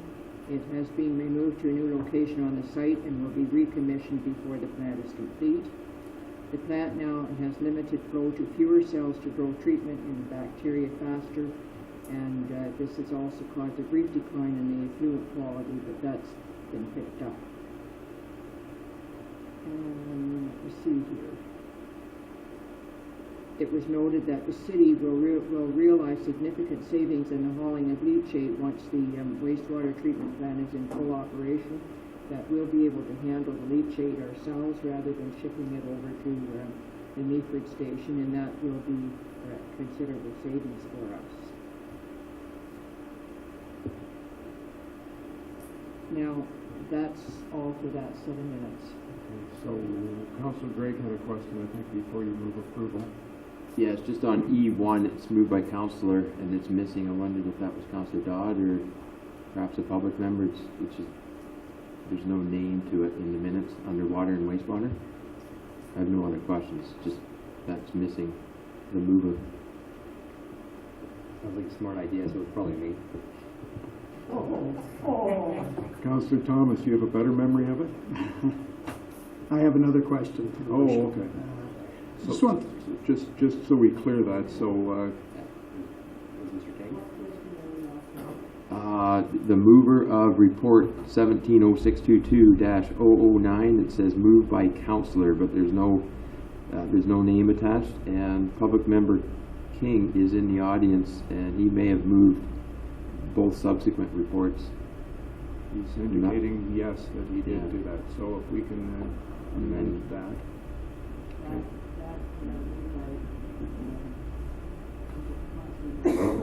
No, it was Mr. King. Okay. Mr. Thomas, Councillor Thomas? Yes, just on the bus shelter, it seems to me that the west end of the 8th Street East Bridge is 8th Street West. Is it not? Isn't that the bridge? Yeah. Yes. Okay, so it's 8th Street West. So my question there, aside from the location, is, does the bus stop then remain in the same spot that it is, or is the bus stop itself moving to where the shelter is? The bus stop will be moving to where the shelter is. So the bus stop will be directly on the corner then? I'm just trying to get in my head an idea. Mr. Becking? Your Worship, the bus stop will be on 8th Street immediately prior to the right turn onto 1st Avenue West. Okay, I mean, I understand the struggle that there's been to find a spot for a bus shelter down there, but I live on 8th Street West. That is a bad corner at the best of times, and I really would question having a bus stop on 8th Street directly in front of the right-hand turn. I mean, it's with that funny little set of turning lanes that come up there when you're driving west. I mean, it's just crazy there at the best of times, and I just would really question the idea of having a bus stop. And I'm sorry, I didn't know this was coming up, or I might have come to operations to comment on it. Your Worship, the issue was considered as part of the committee's deliberations. It has been raised as a concern. That having been said, I would point out that we have bus stops all along 10th Street where traffic volumes are far higher than are experienced on 8th Street. The fortunate thing is that it's prior to the intersection, so what it will have it will have the effect of stopping the traffic and therefore preventing any further movements. Now, there's nothing that prevents a vehicle from passing to the left of a stopped bus, and it's a perfectly legal activity. But I think, as with many things, once the community gets used to the situation, I think it will fall in place nicely. Really, I think the committee exhausted all other possibilities and felt that this, in the end, represented the best opportunity, all others considered. Thank you, Worship. I moved that recommendation, Councillor Thomas, and one of the reasons that, for the backing from my own background of why I moved that recommendation was, one, we obviously know that the library and the art gallery is one of the most traffic stops on there, so we needed to find some sort of solution to that. My second example of which I used was very similar to what the DIA currently uses with their watering truck. Their watering truck is parked on the side of the road and waters those bridge watering plants, and they're there for excess of 20 minutes, 15 to 20 minutes to water those gardens. Traffic seems to be able to assume proper right-of-ways when that is occurring. So in my mind, if that happens during our busiest times during the month, or during the summer, I mean, for the 35 seconds it takes for someone to get off the bus, I thought that was a reasonable expectation. So that was my thinking behind it.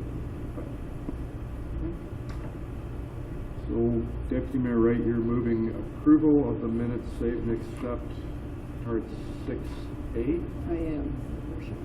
All in favor?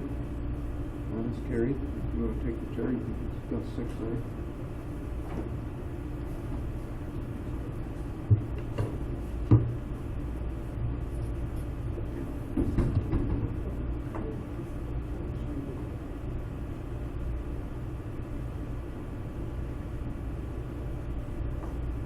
Six A is the request for speed reduction along 4th Street A West. Councillor O'Leary. Thank you, Deputy Mayor Wright. I just want to mention, I do sit on this committee. I left the meeting early, and so I didn't get a chance to debate this at all. The recommendation from the committee was to ask,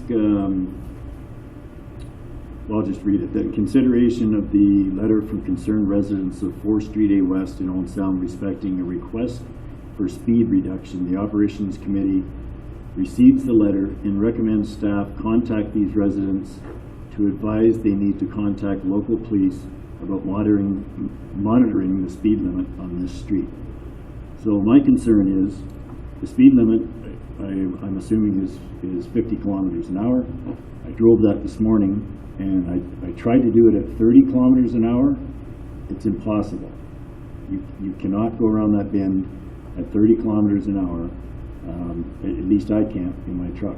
If someone ever tried to go around that bend at 50 kilometers an hour, that's a guaranteed rollover. So I'm not sure if we ask the police to monitor what we're asking them to monitor, to make sure that no one's driving 50 kilometers an hour or more than 50 kilometers an hour.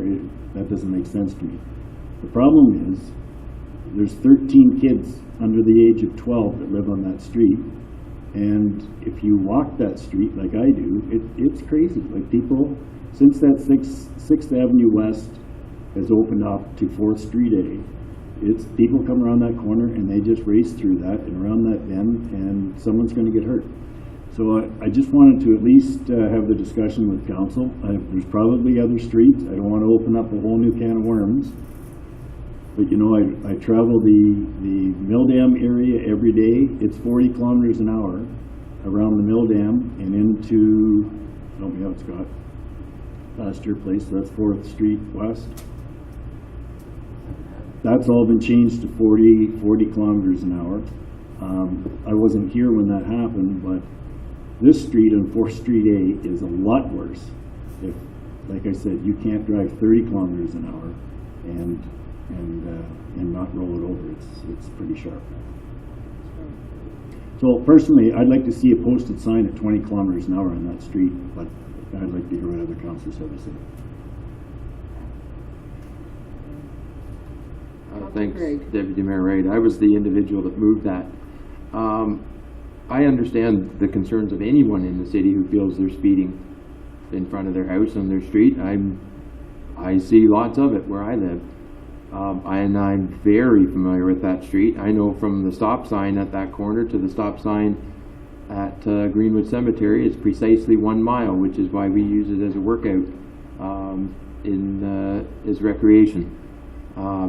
It's something that we're on all the time. I have never seen it to be an issue, and I actually think that you just pointed out what bends and turns and curves actually do, and they're very acceptable and proven and effective traffic calming measures. And that's a great example where you can't go around that corner if you were even trying, or you'd be on the Wake of Harris Street.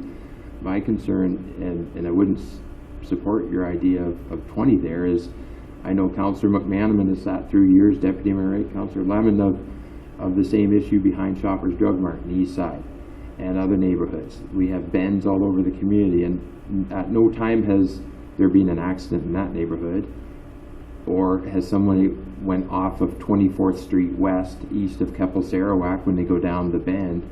I tend to think that people are smart. They slow down, it's effective, it does the job, and they navigate the curve effectively, and then it's a stop sign at the end of that particular street. So I think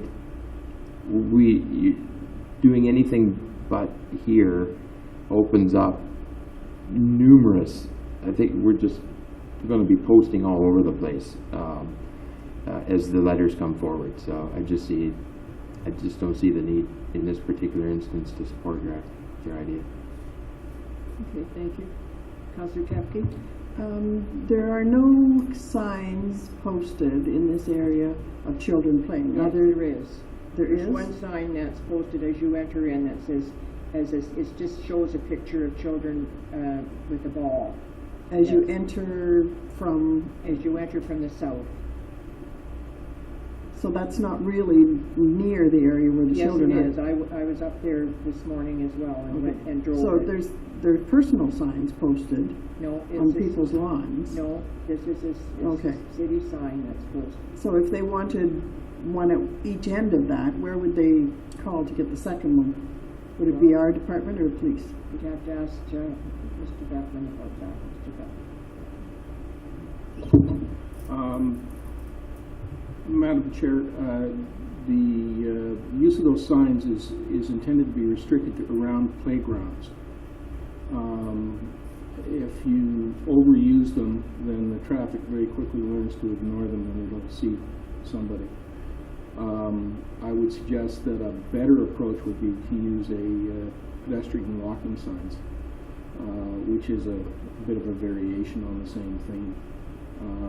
But at least then it draws drivers' attention to the possible presence of pedestrians.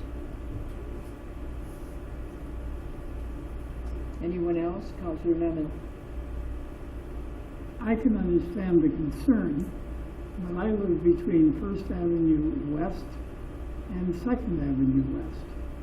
And it's a clear run from 14th Street to 10th Street. And how fast do you think the people are going there? Yeah, exactly. They're speeding. I just think we're opening a real kettle of fish that I'm not sure that we want to open, because then every area of the city can ask for the same thing. And you're going to get very frustrated drivers, which we have a problem with. Anyway, I have another concern, and yes, I'm concerned for the children, but down on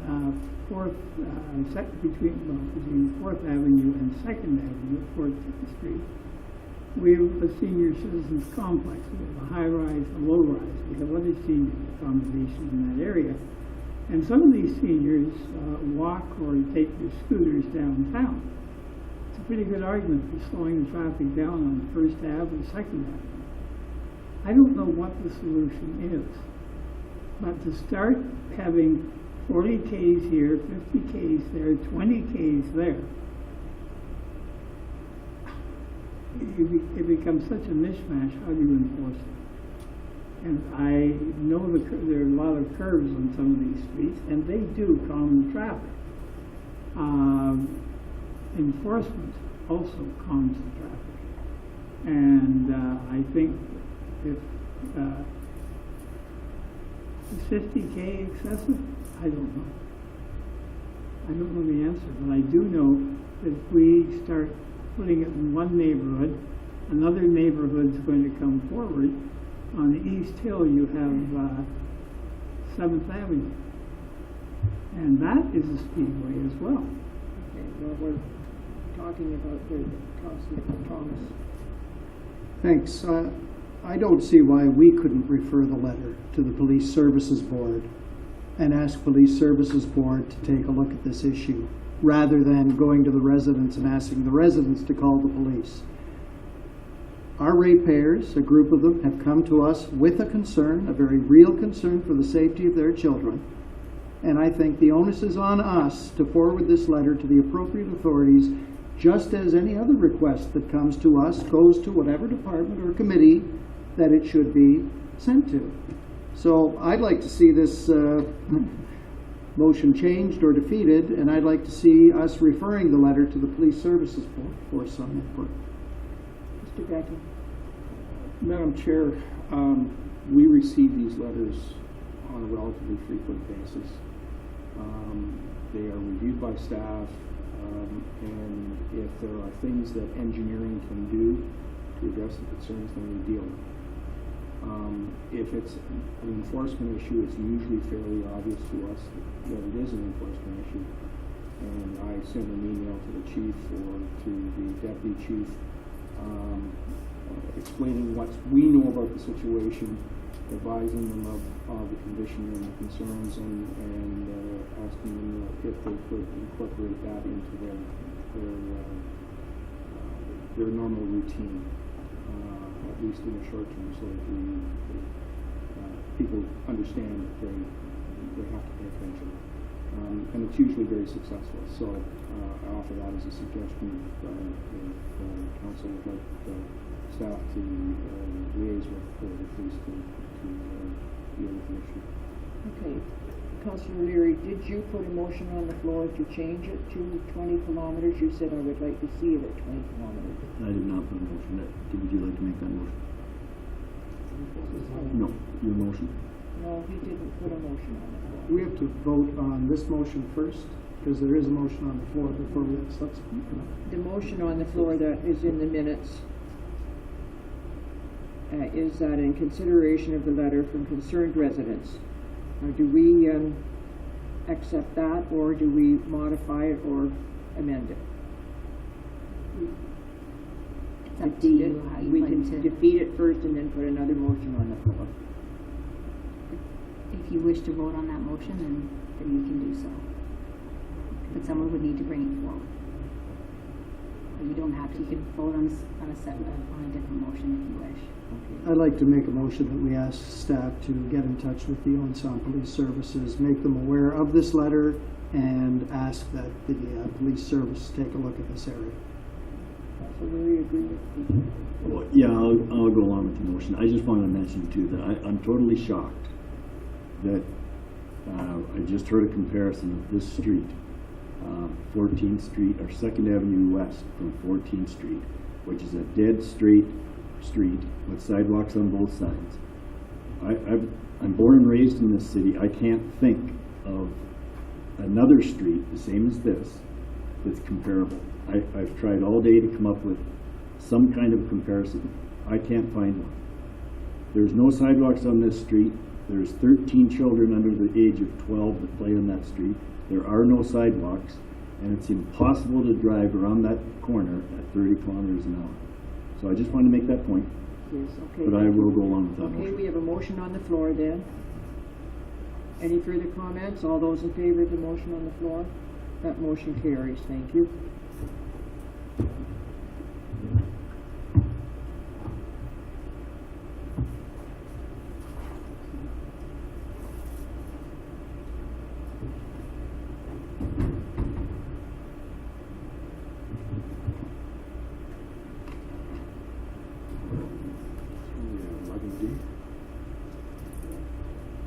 Do you have 11D?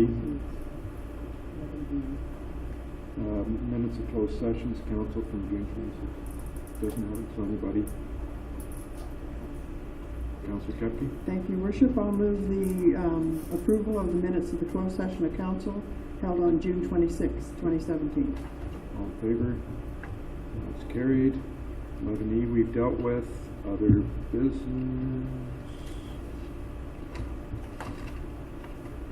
I think it was Councilor Thomas first, wasn't it? Thanks, Your Worship. I recently became aware of some zoning issues that I hadn't heard anything about up in what I believe is called the East Side zoning area, and the restrictions on certain properties up there. And I just wondered if we could have the Community Services Director, thank you.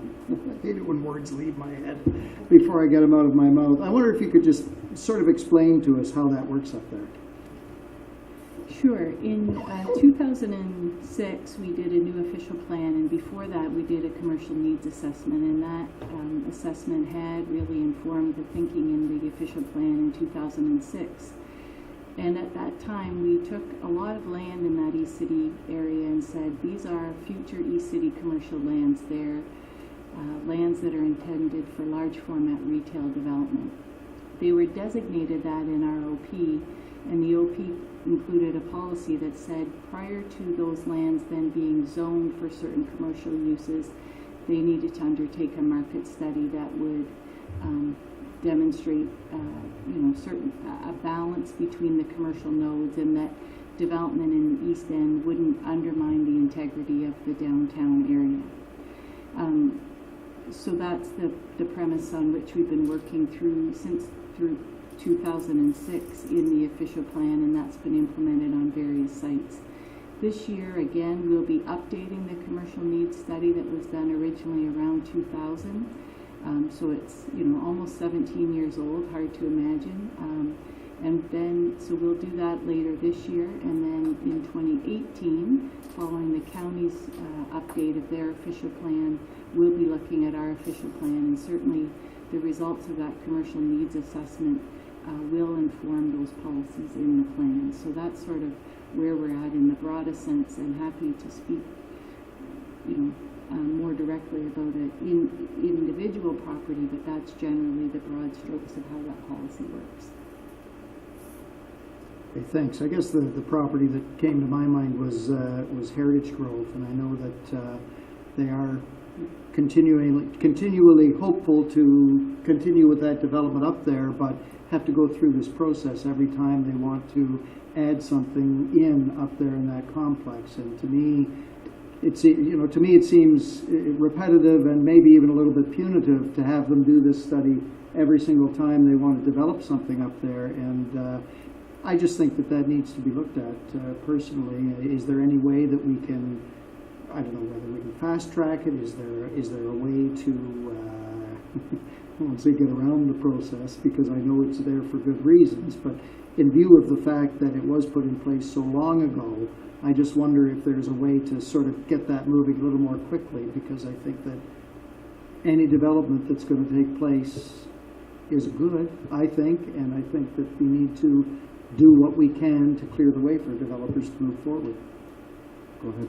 Through your worship, and certainly appreciate those comments. And I think the rezoning on that property in particular happened in 2014. And the zoning, if you think about it, on that site is really like a piece of pie, and the commercial provisions are divided into a pie in each type of commercial development. So there's general merchandise and clothing and sporting goods are divided into a certain allotment of space within that site. And if they're coming forward with uses that fit within their pie, they can just go ahead. They have site plan approval. They can obtain a building permit. If they come forward with a proposal that is for a use where they've already used up their allocated space, and the space was allocated based on their study and then an Ontario Municipal Board hearing and a settlement out of that. So certainly the process would be, you know, if it's one particular thing, they would do a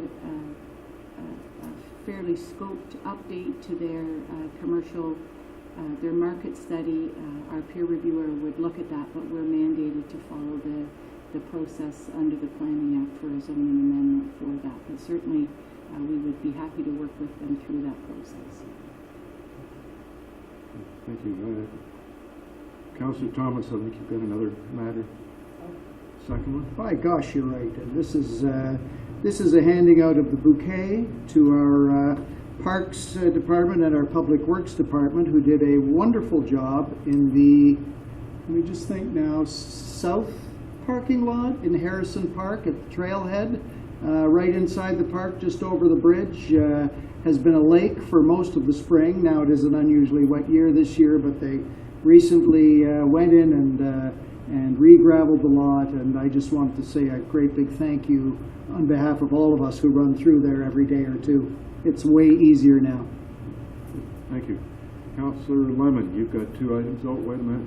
Councillor Gregg's got a question first. I was just going to point out too that I encourage all members to go through the south end of the parking lot, or not the parking lot, the campground across the bridge, and check out the erosion that has been caused by the heavy rains there. It's something that will, you'll recognize how hard I think some of the roads crew and community services have been working in the last 6 weeks with washouts in the road shoulders. But when you see the gully that has formed back there, your jaw will hit the ground. Thanks, Councillor Lemon. And it has been wet. Anyway, two things. First of all, I would like to thank everyone for their help with getting the lights on in Manitoba. I've received some really interesting photographs of it, and I appreciate all of them. And I've had a lot of very positive comments. The one concern that's been expressed, and I don't know why, by a huge number of people, is they thought the lights would go off after the 150, in other words, the end of the summer. No, they're not going off. They're going to remain there. They, believe me, you don't want to be taking them down and putting them back up again. They will continue on lit as they are now, or yeah, they will be on now through the hour, and that will continue on and blend nicely into the Festival of Northern Lights when the snow comes. That's one thing. The other was I represented the mayor at the Métis of the Great Lakes region annual fish fry at Haibu on, I think that was Sunday, Saturday or Sunday, I can't remember which because it was a busy weekend. And it was fantastic, and I really commend the Métis for the celebration. As a result of talking to people there, and I've sent it out to members of council, I received a 1921 proposal by the City of Owen Sound Board of Trade to the Detroit Board of Trade. And it's really interesting because there's more material in that. And this comes from, believe it or not, the American archives in Washington, which I never thought of looking for Owen Sound's history in Washington, D.C., but I think we'll be checking that out. But anyway, it was a great event, and I really enjoyed being there. And by the way, the fish was white fish from Georgian Bay, and it was delicious. Thank you. Councillor Lemon, that was 1921 that came out? Yes, sir. And I think it said the population of Owen Sound at that time was 13,000. Yes. It also listed the businesses that were there, and boy, have the dynamics changed dramatically. The one thing when I opened it up was I saw part of the Lemon Brothers operation, a cold storage they had on 8th Street, which is quite large. And I hadn't seen that photograph before of that building. So it's good nostalgia. Councillor Greg. Real quick, but I just wanted to mention, I know the Wednesday before the lights were turned on, I stopped and chatted with a couple who were seated on a bench watching the firefighters string the lights. They were from Dornoch. It was a beautiful day. They were just sitting there enjoying the lovely view. The inner harbor is kept immaculate, was the words and the terminology I got back. They thought it was just so lovely. And on behalf of the committee, I just wanted to pass along our accolades to the fire department for stringing it, because I've heard nothing but positive feedback since the lights turned on, so our thanks to them. Good, thank you. Anything else that covered? So I've done quite a few things in the last couple of weeks, as you can imagine. Oh, sorry, Arlene's going first. Yes, go ahead. Just before I tell you what I want to talk about, I just said Councillor Lemon gave a very nice speech tonight at the Manitoba Gazette too. Did a very good job. This is sort of along the line that Councillor Thomas mentioned earlier. There's a lot of misinformation on the streets, and one of the things that I want to ask about is the cost of the festival that we put on, and what it cost the city taxpayers to bring the duck into the city, because I've heard astronomical costs of $250,000, etc., and I know that this is not right. So I think we need to get the truth out there. Thank you, Your Worship. The city's budget for the festival in 2017 was $20,000, so that's the city taxpayers' contribution to that festival. The city was very fortunate to receive grants from the province in $35,000, the Government of Canada $25,000, and then generous sponsorship of $38,500, plus an additional $2,000 from the County of Grey. So those sponsorships and grants total over $100,000. So the city taxpayers' contribution to the 10-day festival was $20,000.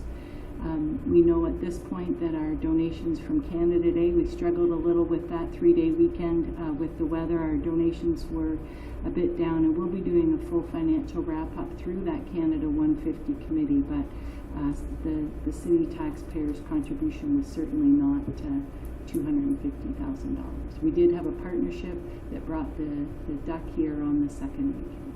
So the $20,000 included fireworks, all the concerts for the first 3 days at Kelso, as well as all of our activities in the harbor the next weekend. That's incredible. That was a tremendous job done by all.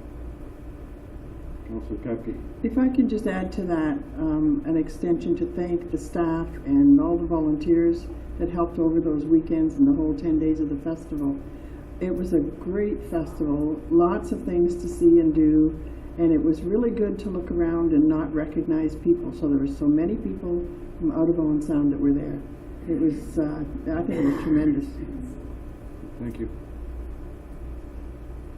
So I was going to go through some of the things that I've been to, but I think they've all been covered from Councillor Lemon flipping on the lights. It was an amazing night, and we came in with the sailboats that had their Christmas lights on, and that really stood out, and got, when we posted pictures, got comments back on the amount of lights, etc., in the harbor of the city of Owen Sound. On top of the big duck and fireworks, I also did the River Fest extravaganza last Sunday, which was pretty fascinating, to canoe up the river from the harbor to the mill dam over the mill dam and then up the rest of the way. You get a view of the river that I'd never seen. We had over 80 participants in boats. I was just a participant. I got to ride with the Queen, which was pretty impressive. She was the Queen every minute that we were in that boat. Norm Bell, that presented to us here at council, gave me a list of about 25 people to thank. There's no way we can thank everybody. There would be hundreds of volunteers over the 2 weekends, including everything that went on, staff, various participants, and frankly the whole community that presented very well. There were a lot of people from London, a lot of people from Kitchener-Waterloo. There were people from Toronto that came up to see the duck because they liked it the week before. And everyone was very impressed with Owen Sound and how they treated the downtown, the DIA. There's another one with their events all week long were very well attended, and especially the hottest yard sale under the sun on that Saturday when I went down there. It was packed. And I was talking to one of the police auxiliary that was giving out little tattoos to kids, and they're constantly saying, "Where are you from? Where are you from?" And nobody seemed to be from Owen Sound. They were all from elsewhere. So a very successful weekend for Owen Sound. And so thanks to everybody that was involved with that. This past weekend I attended the Order of Good Cheer washrooms ribbon cutting. So at the south end of Kelso, adjacent to the Order of Good Cheer's splash pad, which is extremely busy, we now have accessible washrooms. Both men's and women's have change tables in them. They're very clean. LED lighting, magnetic locks in the doors, so they automatically lock in a timer at night, so they're secure, and lots of lights around them. The city's investment was $65,000. The result was washrooms that are total $265,000, which is a pretty good investment for the city. 24 different people or businesses donated time, services, or product to getting that done. And the Order of Good Cheer has now been around for 25 years. Not only do they have great events like dinner cruises and things that they host, fish fries, etc. over the years, they've now surpassed $1.5 million of investments in that time in our community. So it's a pretty amazing group. We wouldn't be able to do an awful lot of things or have a lot of things that we have. The ice pad at Harrison Park, which becomes basketball courts in the summer, the gazebo out here where a lot of people get married, the boat launches, item after item after item. It's pretty amazing what that group has done over 25 years, and certainly on behalf of citizens and all of us, we certainly appreciate it. So just wanted to touch on that. I think that's all the items that I've got. Go ahead. Just one thing that when Councillor Kepke you were talking, I realized one number that's not out there at this point. At least I haven't heard it around this chamber. That is they did a count at the Community Waterfront Heritage Center. 4,000 people that went to a museum during the celebration, the 2.5 days. 4,000. I was in there, and I cannot believe that you were so crowded in there that people sort of had to space themselves out. And I think that is the most. I don't know the museum in Grey or Bruce counties or even further south that gets 4,000 people in 2.5 days. That tells you how successful everything was. Thank and you. I didn't recognize very many people. Thank you. Put number 13 is motion.